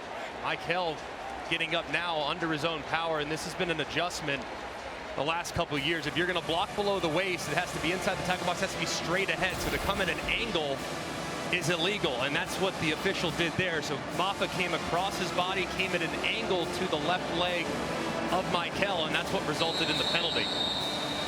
So here's their new kicker, true freshman, Nolan Hooser, who kicked 66 field goals in high school in Cornelius, North Carolina. A little different kicking in front of 71,000 on national TV in the opener in the AFA kickoff game, but he converts from 26 yards, and Clemson is on the board. They had a lot of field goal kicking problems last year, made just 62% of their field goals, which is extremely low, among the worst in the country. Next on the ACC network, a full slate of games. Georgia Tech and Syracuse. That says noon Eastern time, so wouldn't that be already? That wouldn't be next. That would be underway, I think. Oh, it's next week. Next week. That's why I said I have to pay attention to my own commentary. You're ready for cues. There you go. Rather than try to editorialize. Next week, Charlotte's North Carolina, and Appalachian State will be at Clemson for the home opener for the Tigers. All 3 games available on the ESPN app. You can watch anywhere. Nice drive by Clemson. It's opening day. We're all working the kicks out. 66 yards, 12 plays, but a disappointing end, having to settle for the field goal. Yeah, and a big moral victory there for Georgia. Got gashed a couple times, had to endure the roughing the passer, and still to hold him to a field goal feels like a big win for the Dogs. Speaking of Georgia Tech and Syracuse, great win for Georgia Tech, obviously, in Dublin against Florida State. And Syracuse about to begin the Fran Brown era, former Georgia assistant. The kickoff by Robert Gunn as a touchback. Here's Kevin. Sean, AT&T is keeping fans connected as we take a look at our multi-view, which is showcasing a bunch of great events across our networks.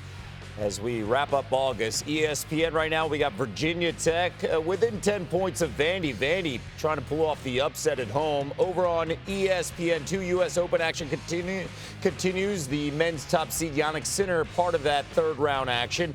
ESPNU, Pitt just scored. They're up 34-21, and Tennessee continues to roll on the SEC network. Back to you, Sean, Greg, and Molly. All right, Kevin, so great to have college football fully underway in what is known as week 1. There was some action in week 0 last weekend, but most of college football begins this weekend. Play fake by Beck, and all alone in the flat, Nate Frazier bust on defense for Clemson, and the play goes all the way to the 49-yard line where Kobe McLeod ran down Frazier after a gain of 24. And most of this game has been number 0 Barrett Carter and Wade Woodaz at linebacker. Well, Kobe McLeod comes in to give Woodaz a little bit of a break, and he busts on the first snap. Does not find Frazier in man coverage out of the backfield, and it results in a huge play to start the drive for Georgia.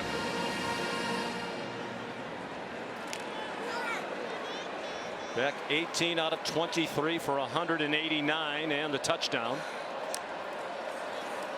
Faked it to Frazier, goes for the tight end Delp, and it was very well covered on the Clemson sideline by Khalil Barnes. The nickel was a freshman All-American last year. He's from Athens, Georgia, playing against his hometown university today in a game that means a lot to him. Very disciplined play, too. Eyes in the back the entire way. Barnes has such great instincts. That's a tough ask to cover a guy that you're giving up 6-7 inches in length to, and a lot of weight as well, as Dylan Bell being helped off. One of the most versatile weapons on this offense. Not a good sight there. 5:41 to go, third quarter. Georgia up by 10. Frazier has it go off his hands. Forward pass, an incomplete pass.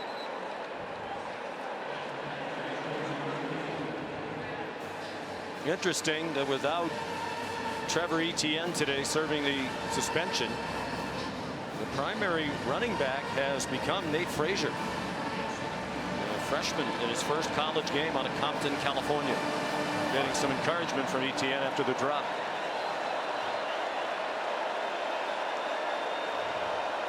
Third down and 10. Georgia just 1 out of 6 on third down after leading the country on third down a year ago. Beck fires on target. London Humphreys, his first catch as a Georgia Bulldog. A transfer from Vanderbilt, 23 yards, and a Georgia first down. And a great throw here by Carson Beck. Eyes vertical the whole way. You can see Khalil Barnes, number 7, over pursuing just a little bit. He throws it right behind him, and a terrific catch by Humphreys. One of 11 they brought in out of the transfer portal. Beck pulls it down and runs for what looks to be a first down. It will be an 11-yard gain for Beck. His second double-figure run of this afternoon. Really underrated part of his game. I mean, last year he had 182 yards rushing when you take out the sack, so he can hurt you there. He's not going to kill you with his legs, but he can certainly keep you honest. Good athlete. He was a very highly recruited baseball player out of high school. In fact, he originally committed to the University of Florida to go play baseball and then changed direction. First and 10, they're at the 18. Frazier breaks a tackle and gets knocked down on the second try by DeMonte Capehart. Barrett Carter, an unusual miss on the tackle. A preseason All-American, number 0 for Clemson, who plays all over the place on their defense, just as Malachi Starks does for Georgia. Georgia continues to have a lot of success with some misdirection. That time full flow out to the left. You would think at some point they get back to the misdirection, where they've already found a bunch of big plays here in the second half. We're told it's just cramps for Dylan Bell. That's good news. Even though the roof is closed, it is warm inside Mercedes-Benz Stadium. Nifty moves. Love it. Down to the goal line. R.J. Mickens stopped the touchdown, and Georgia has found its groove on opening day. And when you watch Lovett in Missouri a couple years ago, this is what he was. He's so good after the catch. They come to the line quickly after the 13-yard gain. Frazier into the end zone.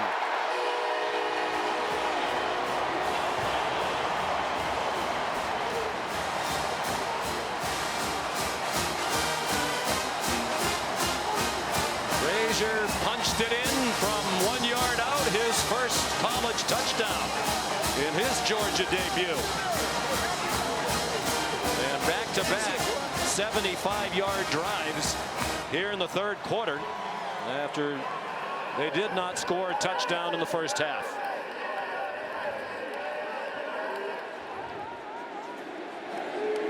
Peyton Woodring for the extra point. A 20-3 lead for the Dogs, to the dismay of the Tiger faithful. And just a great job washing down by the left side of the offensive line. And you got to give some love to number 7, Lawson Lucky, who kicks out Wade Woodaz to allow the seam for Frazier to run right through it. Just an excellent, excellent drive by Georgia. Great calls there by Mike Bobo, the offensive coordinator. 2 possessions in the second half and 2 touchdown drives of 75 yards, so a total of 150 after they had 160 total in the first half. And they just continue to go all over the country and bring in 4- and 5-star recruits. Frazier's just another. And the #1 rated recruiting class last year, according to ESPN. And Kirby referred to him as a little ball of energy. He knew he was going to be a good player, man.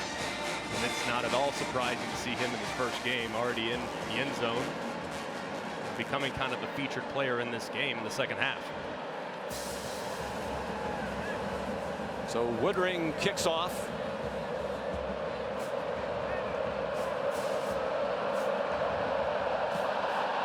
Phil Maffa, no chance to return that one. It's out of the back of the end zone. Here's Molly McGrath.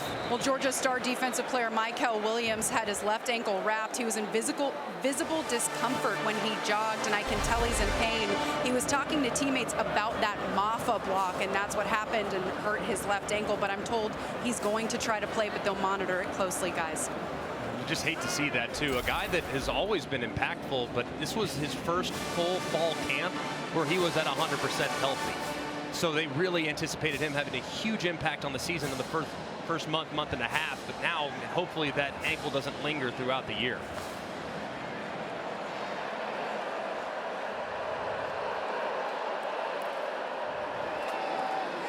Here's Maffa. Knocking down would-be tacklers as he comes up just shy of the 35-yard line. A gain of 9.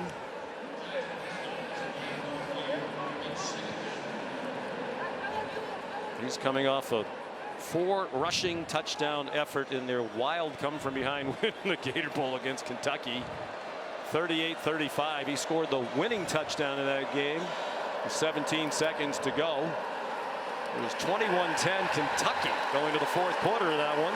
Maffa dropped for no gain by Jalen Walker, the hybrid linebacker. He's a guy you're going to hear an awful lot of this year. They are so impressed with how much he's grown this offseason. He's become better off the ball playing traditional linebacker, but he's always been a force on the edge. So he's a name to remember throughout this season. Might have a huge impact for the Dogs on defense.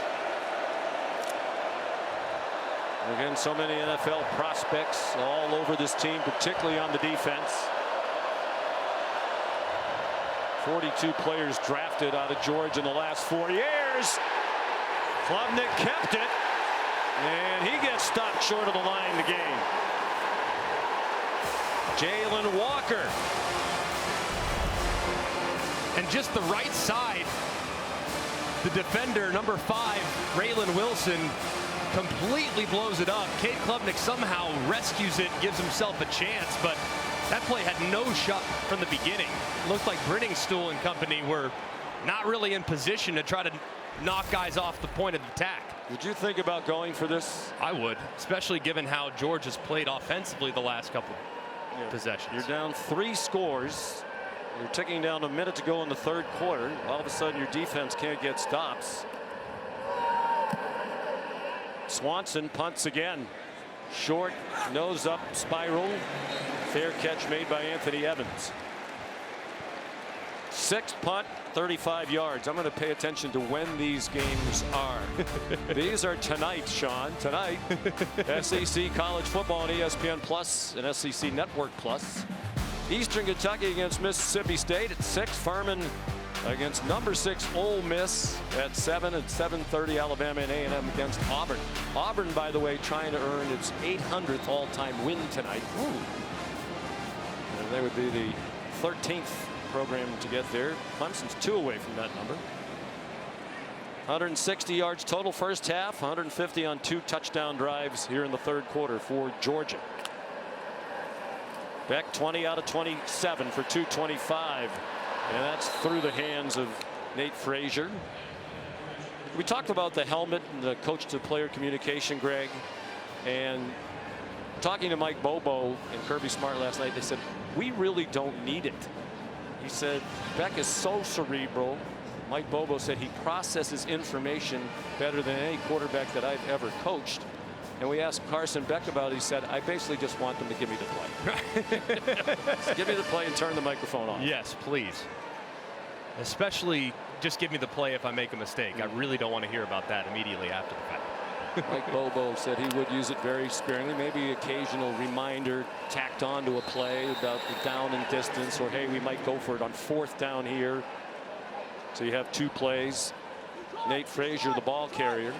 Interesting talking to Garrett Riley on the other side too. He said, I think a lot of coaches will misuse it. You know, the temptation will be to give the quarterback too much information, and now you're overwhelming him and causing confusion and perhaps slowing the process down.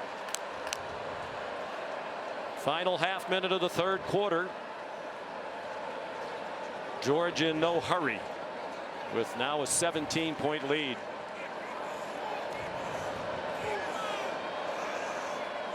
Two out of 7 on 3rd down, the Dogs. The blitz from deep didn't get there. The pass is incomplete. Intended for Ben Urosic, the Stanford transfer, with Jaden Lucas nearby. I think what's been encouraging about this performance from Georgia, while it's far from finished, there's a lot of things that they can clean up, though. That in particular, I mean, if Urosic just keeps running, it's an easy pitch and catch, and he might even have a chance to get first down out the back gate. So Kirby's got to be loving this tape. In control, playing well, but still a lot of very correctable, very fixable errors. And Thorson, in the last 2 years, his single season punt totals have been the 2 lowest since 1948. Bombs one there with a well-rested leg. He has a great sense of humor on social media. When Carson Beck announced he was coming back, Thorson tweeted, ugh, now I'm going to get even less playing time. I think 56-yard punt. Yeah. He's a funny guy. He's from Australia. That is good stuff. Yeah, the quarterbacks and the punters don't often get along, because if he's going on because we failed, it's not usually a super friendly relationship. So, you know, it's understandable. But when he does punt, it's never returned. Ever. He went all last year without allowing a punt return on his 32 punts. Part of that's he hits it high. The other part of it is they have Arian Smith and Dom Lovett as the gunners running down there. Great speed. Who are there to pressure the receiver. Tyler Brown, ordinarily a wide receiver, took the handoff for a 3-yard gain. And that gets us to the end of the third quarter. Georgia trying to win its 11th straight season opener, leads 20-3. Our coverage continues on ABC after a word from our ABC stations. Coach, how does your defense keep them out of the end zone in this fourth quarter? We got to execute. You know, they're getting a little more aggressive with their play calling. We got to do a good job. We need to force some turnovers. You know, we haven't been able to knock a ball off of them, but we got to continue to do what we do and play the next moment. All right, thank you, Coach. Thank you. On target, Klubnik to Tyler Brown on the first play of the fourth quarter. They're going to try to pick up the tempo here.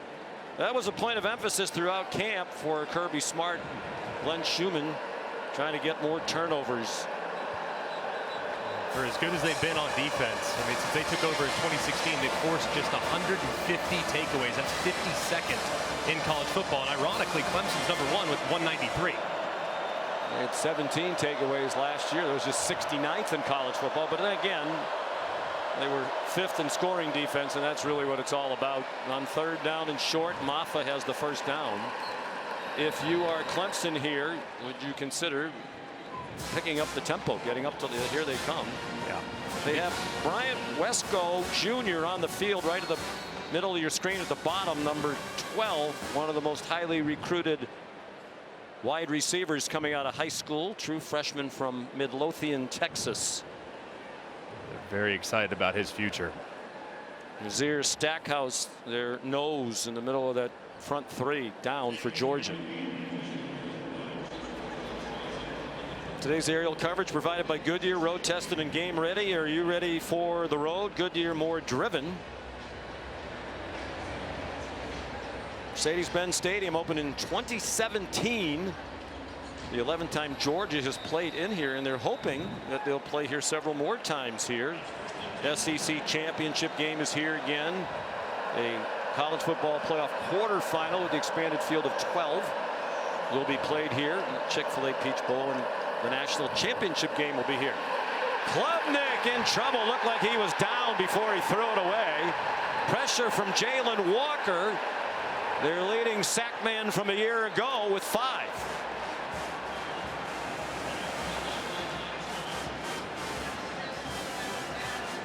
Yard line. It'll be 2nd down. Klubnik just too slow to react as Walker was coming around the side. Let's see. Looked like the left knee was down before he released it, and there it is. Ball clearly still in the hand. Left knee down, and a good call by the official. First Georgia sack. It goes to Walker, junior from Salisbury, North Carolina. They think is going to have a huge season. Klubnik, high throw through the hands of Cole Turner. The attendance here today, 78,827. Well past the listed capacity as the Aflac kickoff record. TJ Moore on the field now, the other, along with Wesco, highly touted incoming freshman wide receiver. Where's number 1? He's to the top of the screen on 3rd down and 22.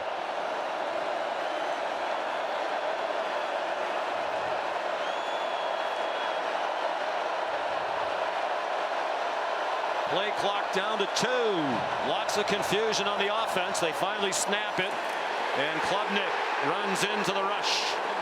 Raylan Wilson there for Georgia. A loss of 2. Just can't happen there. That first down sack that Cade Klubnik took, you just can't do it. And that's something he's worked hard on all of season, eliminating the negative plays. Look, you're rolling to your left. You have no chance. You know they're breathing fire coming at you. You got to get rid of the ball quicker. You just can't take that sack. So obviously complete drive killer, and Clemson's forced to punt again.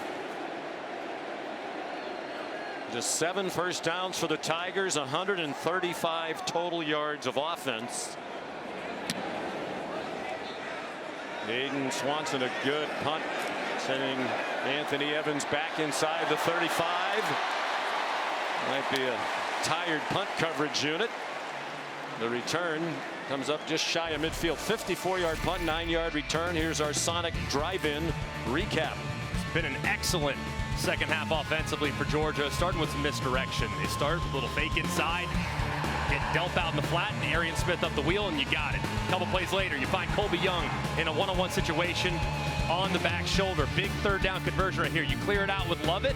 You have a guy underneath, and then in comes Humphreys, the transfer from Vanderbilt, who's been quiet today, and he finds a nice conversion. Frazier pays it off a couple plays later. It's been a terrific and efficient second half from the Georgia offense.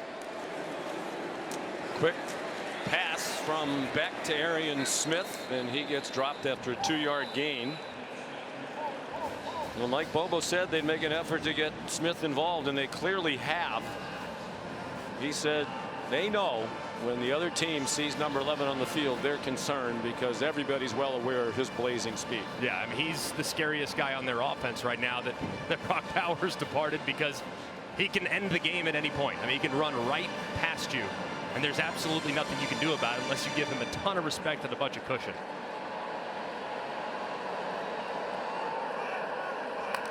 Branson Robinson in at running back. They faked it to him. Beck on target, first down.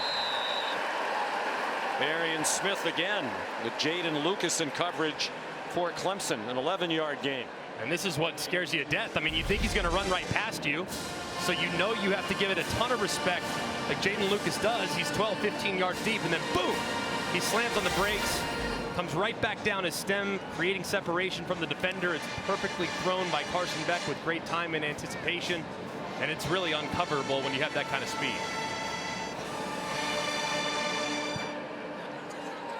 Working with the new center today is Beck after a terrific career by Cedric Van Pran. Jaron Wilson is the only new starter.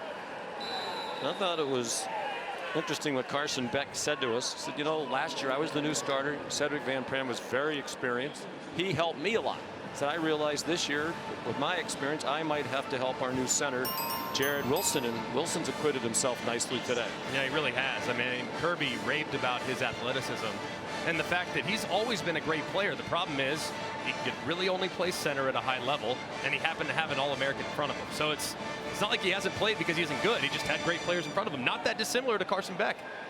And Pran, drafted by Buffalo in the 5th round, the last draft. Here's some pressure. Beck gets it off, and it's incomplete. Intended for Colby Young, with Avion Terrell in coverage for Clemson.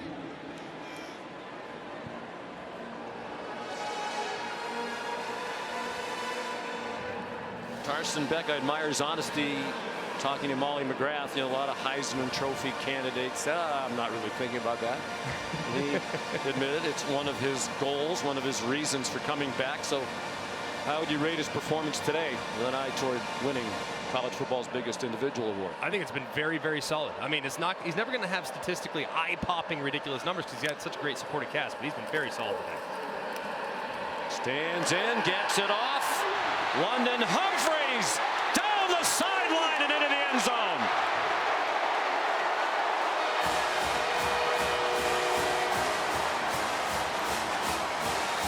Well, he's only caught 2 today, but they've both been big. A 23-yarder earlier, and this is a 40-yard touchdown. And Humphreys on the shallow cross uses the umpire as a little bit of a pick right there. He crosses space, and there's nobody out the back door. Humphreys, the transfer from Vanderbilt, unbelievable top-end speed. And once he gets in the open field, it's going to be really hard to track down. And big play again from Georgia, showcasing that athletic ability that they have at wide receiver. Well, they don't go into the portal much because they recruit so well, but they did bring in 11 players. They support a team that was #1 most of last year. Woodring's extra point is good. And Dabo Sweeney's reluctance to work in the transfer portal will undoubtedly be another topic of conversation after this game, as his team all of a sudden outclassed by Georgia in the second half.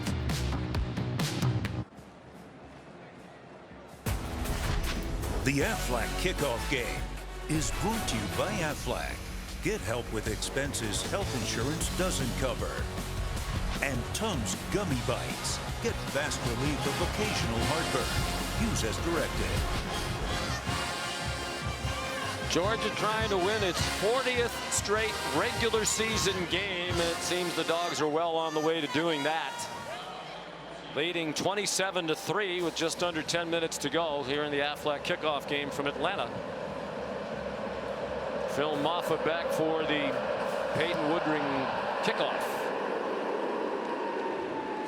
It's another touchback. Here's Kevin. Sean, time now for our All-State check-in. Good one in Nashville over on ESPN. Virginia Tech down 17-0 at one point here. Boog Kyron Drones, the Bayshall Tootin', yeah. Really good job of holding that ball and allowing the back to uncover to the last minute, Kev. We're tied at 20 apiece early in the fourth quarter. Sean, back to you. Oh, before that, coming up in less than an hour here on ABC, we've got a great matchup in the Swamp. Cam Ward making his Miami University debut for the Canes, taking on the Gators. All right, Kevin, thank you. We said something very interesting when Kevin threw it back to us for the first time. Hit the editing room floor. Cade Klubnik on target. First down to Tyler Brown. Here's Molly. Well, Sean, Georgia D lineman Michael Williams is back in their locker room for further evaluation. Remember, he previously suffered a left ankle injury late in the third quarter. He was favoring that left leg when he walked back to the locker room. He's not on their sideline right now, I'm told. He's out for now. All right, Molly, thank you. Klubnik lets it go deep, and it is intercepted by the All-American Malachi Starks.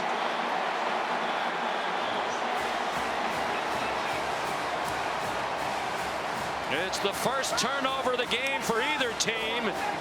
And it comes in the building where Starks made an impressive debut against Oregon 2 years ago. That is absolutely ridiculous by Malachi Starks. I mean, he played it just like a wide receiver, and yet he's in coverage.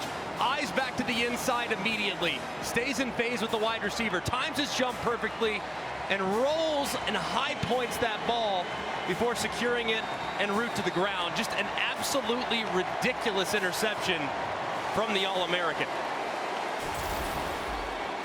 He played a lot of last year with an injured shoulder. He had a torn labrum with which he played most of the year. Had surgery in the offseason. Here's Nate Frazier. Nate Frazier. What a debut. All the way to the Clemson 38-yard line. 40 yards on the run. Those that were comparing him to DeAndre Swift weren't kidding. I mean, he moves like him even. Just put a number 7 on that jersey. You might feel like he's the exact same guy. Very shifty, but you see the acceleration too. I mean, guys, 10-5 100-meter dash guy, track guy that plays with great strength as well at 210 pounds. Just really tough to bring down. And my goodness, man, he's got a very bright future in Athens. Maybe it isn't a foregone conclusion that when he's eligible, Trevor Etienne will be the starter at running back for Georgia. 66 yards rushing now on 9 carries for Frazier, the leading rusher in the game by far for either team. Georgia takes its first time out of the game. With 8:28 to go. 27-3. Dogs in control. Georgia on its way to its 40th straight win in the regular season. That does not include conference championship games. And it'll be the second longest such winning streak in the AP poll era, which dates back to 1936, surpassed only by the 45 straight regular season wins by the great Oklahoma teams in the 50s. Bud Wilkinson. It is remarkable what they are doing. 42-2 the last 3 seasons, both losses to Alabama. They have completely stifled Clemson all day long, and now the offense is picking it up. And Nate Frazier adding to his terrific college debut. Jaden Lucas made the tackle and came away limping a bit. Just been such an impressive showing here in the second half from this Georgia offense. In the first half, really not a ton of rhythm. Average about 5.3 yards a play. Here in the second half, up to 10.6. Just crazy efficient. You see just the athleticism that they have at the skill positions, including running back. The true freshman already making an impact here. Well, we talked about replacing the top 2 running backs. Dejon Edwards, Kendall Milton, both went to NFL training camps this year. I think I've seen enough of Frazier to believe he has more.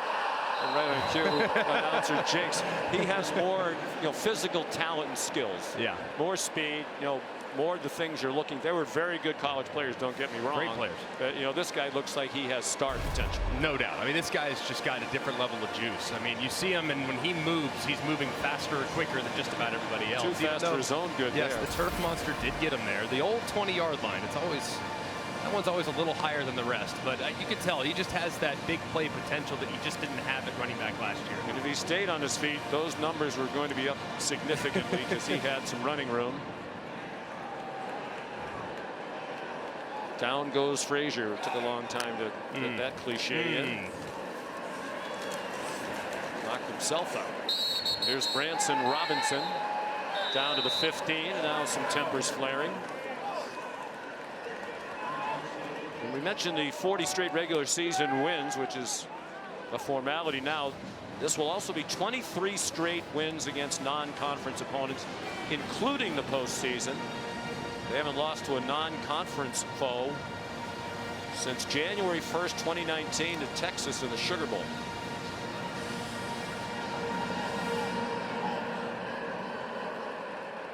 Cash Jones, the running back now.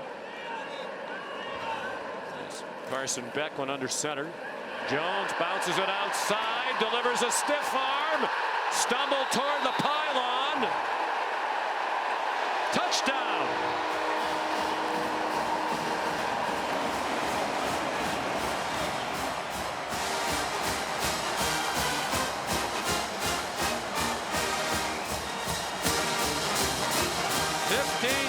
For the junior from Brock, Texas.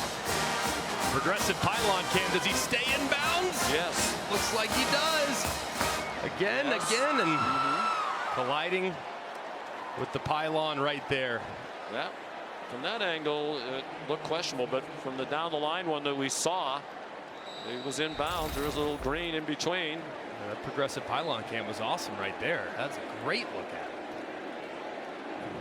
Do you want to say it again? Just let's give Progressive more time. Progressive pylon. I like that. Progressive pylon. We love our sponsors. Can't do enough for them. The best. Matter of fact, you might have a Modelo and I'll have a Tums Gummy Bites after the game. Well, Cash Jones, as Kirby Smart said, he's too good a player to not play regularly on offense, so they've limited his work on special teams. He used to be on all of them. Well, a great part of this game involves outreach. Before he attended Clemson, Grayson Gentz was diagnosed with leukemia at 18 years old. While getting some treatment this summer, he had a chance to visit with Dabo Swinney, bring a smile to some of the faces of his fellow patients through the My Special Aflac Duck program. And Ethan Daniels, a freshman at Georgia, second from the left, was diagnosed with leukemia at age 11. After 3 years of treatment at the Aflac Cancer and Blood Disorders Center, he was declared cancer-free. How awesome is that? And earlier this month, he got to meet Kirby Smart, and together they visited a newly diagnosed patient. Name of My Special Aflac Duck. A lot of great things being done in the name of charity associated to college football. Phil Maffa with the return. Really proud of the folks at Aflac, Chick-fil-A, who had their name on this game for a long time. Of course, they'll have their bowl game here later in the year. Obviously, great contributors and supporters here of college football, and very, very grateful to how games like this, while everyone loves the home games, they're phenomenal, totally agree, but games like this in a neutral site do so much for the community. It's great for these teams to also have that opportunity as well to interact in a community that's not their own and maybe make an impact on a young life. So it was a rough offseason for Dabo Swinney, answering a lot of questions about, at least to many around outside their program, their fan base, the slide of the program. Here's a quick pop to Antonio Williams. They won 9 last year for the 13th year in a row, but that was on the heels of 12 straight seasons of 10-plus wins. He made the point, you know, it's hard to get in the playoff. It was when it was 4. And after 6 years in a row in it, they weren't in it the last 3 years. Only 8 different programs were in it the last 3 years. To his point, out of 134. But to his refusal to use the portal. Right. At least in any significant way. how do you feel about that? Well, I think that when you are, it's not that he refuses to use it, it's just not a priority for the program, and they've missed on guys that they've tried to go after. But I think when you basically shun the portal, you're going to have a lot of peaks, and you're going to have a couple valleys as well, because the portal can be used as kind of a band-aid to a possible vulnerability. If you have a problem or a hole at safety, a hole at left guard, or a hole at your wide receiver spot, then you go and get a guy out of the portal, and he just hasn't been willing to do that, instead of choosing to develop, and it's, I think, cost him a little bit the last 2 years. No starts since the portal started from a transfer out of the portal. What I would say about it, though, too, is they played a lot of true freshmen last year. It's still a relatively young team, so there's a lot to play for. But when you're playing freshmen, you're going to have a lot of ups and downs, and that's what this team's experienced the last couple of years. Klubnik hit as he throws it deep, and it's broken up. Nice play. Good recovery to the football by Ja'Cory Thomas, a backup defensive back. Good coverage on Tyler Brown. Opportunity downfield here. He had Tyler Brown for a minute, just couldn't quite get it out there in time, but he took a big shot as he was releasing the football by Damon Wilson. Klubnik's taking some big hits today. Just got to continue to speed up that process with some of his decisions that he's making.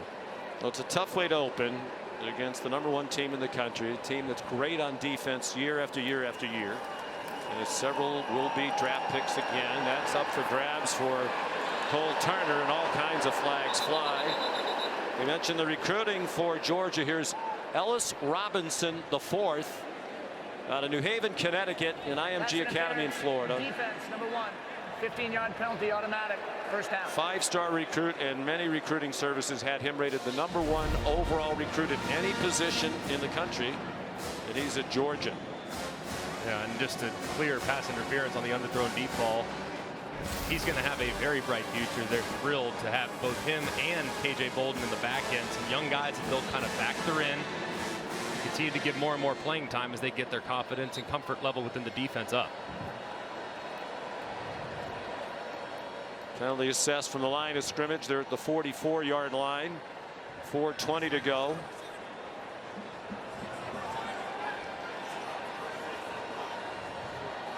This recruiting class for Kirby Smart had 20 ESPN top 300 recruits. Klubnik throws it out to T.J. Moore, a headliner in their Clemson recruiting class. And since ESPN began ranking recruiting classes back in 2006, Georgia's the first school to sign 20 of the ESPN top 300 in consecutive recruiting classes. Here's Phil Maffa. I understand, to get back to the transfer portal thing, you know, everybody else is doing it, right? Right. Only the service academies aren't, and they can't get That's people for in. unique reasons, right? And I understand. You and I both admire the heck out of Dabo. Love Dabo. You know, he's a Hall of Fame. He never coached another game. He's going right into the College Football Hall of Fame. You know, he talks a lot about culture and, you know, loyalty and building a program. And he looks at his roster. He says, "Okay, we like our team. Is the guy we're going to bring in better?" You know, I promised these recruits they'd come in here, we'd work with them, make them better, and help them achieve. They care about them as, you know, as men and as college students. I understand it, but, you know, it seems to me at least it could be a happy medium somewhere in between. Yeah, I think you don't have to major in the portal, but you have to have a presence in the portal, and I think that's where Dabo will ultimately get. I understand they've always put a high premium on culture, dating all the way back. Dating all the way back to their times, beginning of his tenure, it's always been about culture. And hey, it's us against the world. And it's real. And it's real. Go around a lot of places real, where they talk about it and they don't have it. They literally love each other in that facility. And when you bring a guy in from the outside, it just takes one potentially to splinter a locker room. And that's something that's very dangerous. And I think he holds that near and dear to his heart. But when you've had injuries at times and the drop-off goes from where it was to where it becomes when you have guys get banged up, you just don't have the depth if you don't have some veteran experience that you can get out of the portal. 7th play of this drive for Clemson. There's Olsen, Pat Henry, part of their tight end group. Got 3 balls last year, now a sophomore from Naples. Well, last year, for context, across all of FBS football, 32% of the total starts on every team came from players who had transferred at some point in their career. Right. I think a healthy approach would be the approach that Kirby Smart has taken. 12% of their starts are from portal players. Just a little bit, just so you don't become a freshman in the event of an injury. And a nice play behind the line of scrimmage. Justin Williams, the freshman, getting an opportunity to play here late. And Georgia has culture too. No question. I was so impressed watching, and it was hard to watch the tape of last year's Capital One Orange Bowl again because it was such an annihilation, and Florida State was such a no-show, literally. A lot of their players just didn't show up. You know, but Georgia could have done the same thing. You know what? We were going for a three-peat. We lost one game. We're #1 all year. We didn't get into the playoff. We're going to sulk. Everybody who was healthy showed up. Ladd McConkey, who was injured most of the year and was heading to the NFL draft, showed up and played. Flag down behind the line of scrimmage. You know, they all wanted to go there. Malachi Starks, knowing he had to have surgery, put off the surgery to go play in the bowl game because he wanted to finish it right and send the seniors off right. Georgia has a culture too. A great culture. Phenomenal culture of guys that love football and tremendous accountability when it comes to approaching the game in a professional manner. Holding offense number 71. That penalty's declined. Defense will take the result of the play, 4th down. There's also the 2-minute timeout. 34-3, Georgia leading in Atlanta.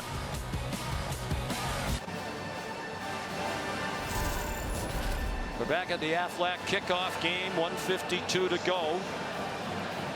Georgia leading 34-3. Clemson has gone 62 yards in 9 plays. They need to pick up 6 here on 4th down to keep the drive alive. Trying to take something positive out of this. Off the hands of Cole Turner and up in the air, an incomplete pass. And Georgia will take over on downs. It'll be back-to-back games without allowing a touchdown for Georgia as they gave up just 3 to Florida State in the Orange Bowl.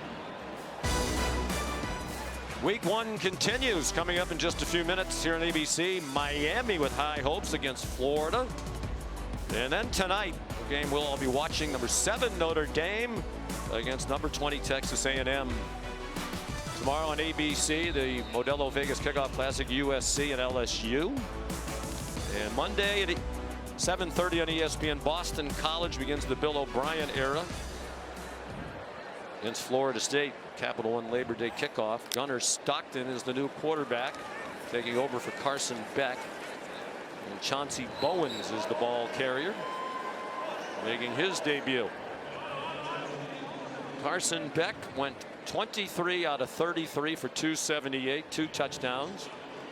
And I think showed, Greg, all the things that we've come to know from him. Good decision making, poise in the pocket, accuracy, and still adjusting to all the new pieces around him. And I think that's Kirby Smart's going to come back and look at this tape and absolutely be over the moon excited, because a couple years ago in 2021 or 2022, when they came into this game, they looked like the greatest football team we've ever seen. When they beat Oregon the way they beat Oregon, this one, this has not been a flawless performance by any stretch of the imagination. It's been really, really good. But there's so many things that just little things, little nuanced changes that they're going to want to make this camp. And I think it's going to be easier to do knowing when they watch the tape there are those adjustments to be made. I'd like to get your quick thought on tonight. Notre Dame and Texas A&M. The Mike Elko era begins. And against his quarterback from last year from Duke, Riley Leonard, who's transferred to South Bend. I think he's got a pretty good feel for who Riley Leonard is, don't you think? But I think A&M's really talented. They've lacked some structure. They've brought in a couple guys in the portal that could take over the game tonight. But both teams tonight, Notre Dame and A&M, really big question marks along the offensive line. And knowing the D-line that A&M has and the D-line that the Irish have, I think that's going to be a low-scoring dogfight. And it might be the team that makes the fewest mistakes that ultimately wins it. Very impressive opening win. 11 straight season openers won by Georgia, including all 9 now under Kirby Smart. And the angst will grow for the Clemson football program and Dabo Swinney as they get hammered 34-3. Georgia outscored them 28-3 in the second half. Here's Molly. Coach, a bit of a defensive battle in the first half. How'd you like your team's response in the second half? I like our adjustments. I think our coaching staff did a great job in the second half offensively. Defense played with relentless effort. You know, we talk all the time about playing this team. You got to out-physical them, you got to out-hustle them, and you got to out-discipline them. And I thought we did all three of those today. I was really proud of our guys, proud for this university, and proud to be in Atlanta celebrating something with AFLAC that is unbelievable for kids and children's cancer. Your freshman Nate Frazier with a breakout game today. How impressed were you with his performance? How promising is that young talent? Well, he's got a long way to go. You know, we're not ready to anoint anybody or say anything great. He had some really good blocking in front of him. He did a tremendous job. He's got to continue to work to get better so that we can trust him and put him in other things. And we've got other backs that are really good players too. Cash Jones had the pickup of the day on a blitz pickup, and nobody's talking about that. That kid's been in our program for 4 or 5 years picking people up on a blitz, and it mattered today. All right, let's get some more love for Cash Jones. Also, you wanted some more takeaways. You said before the fourth quarter, we need more takeaways. Malachi Starks delivered. How special is he? Yeah, that play he made was elite. I mean, I didn't think he could get there, and he found a way to contort his body and go up and get a ball. Unbelievable ball skills. Reminds me of Champ when Champ played, and just a great person. 40th straight regular season win. What does it take to have this kind of consistency, Coach? Win the next one. All right, sounds good. Thank you, Coach. Congrats on the win. Go Dogs. He's remarkably consistent. You know, Molly asked, as usual, the right question about Nate Frazier. He had a huge day, but certainly didn't expect Kirby to say he's the next Herschel Walker. You know, he's going to make sure that maybe young man, better. You know, Herschel, but faster, right? That's what he should have said. That no one's getting a big head. Unless you're Malachi Starks, and he doesn't have to worry about he's going to react to success. It's still the best program in college football until somebody else can prove otherwise. 34-3 the final over Clemson. Let's send you back to the studio. Sean, Greg, Molly, thank you so much. Graham, Mertz, getting ready. We are 25 minutes away from another ACC-SEC matchup. Mertz, by the way, the Gators opening up the season in the Swamp. They have won 34 straight home openers dating back to 1989. The longest on-field streak in SEC history. We'll get you ready for that matchup. Plus, highlights from the first window of Week 1.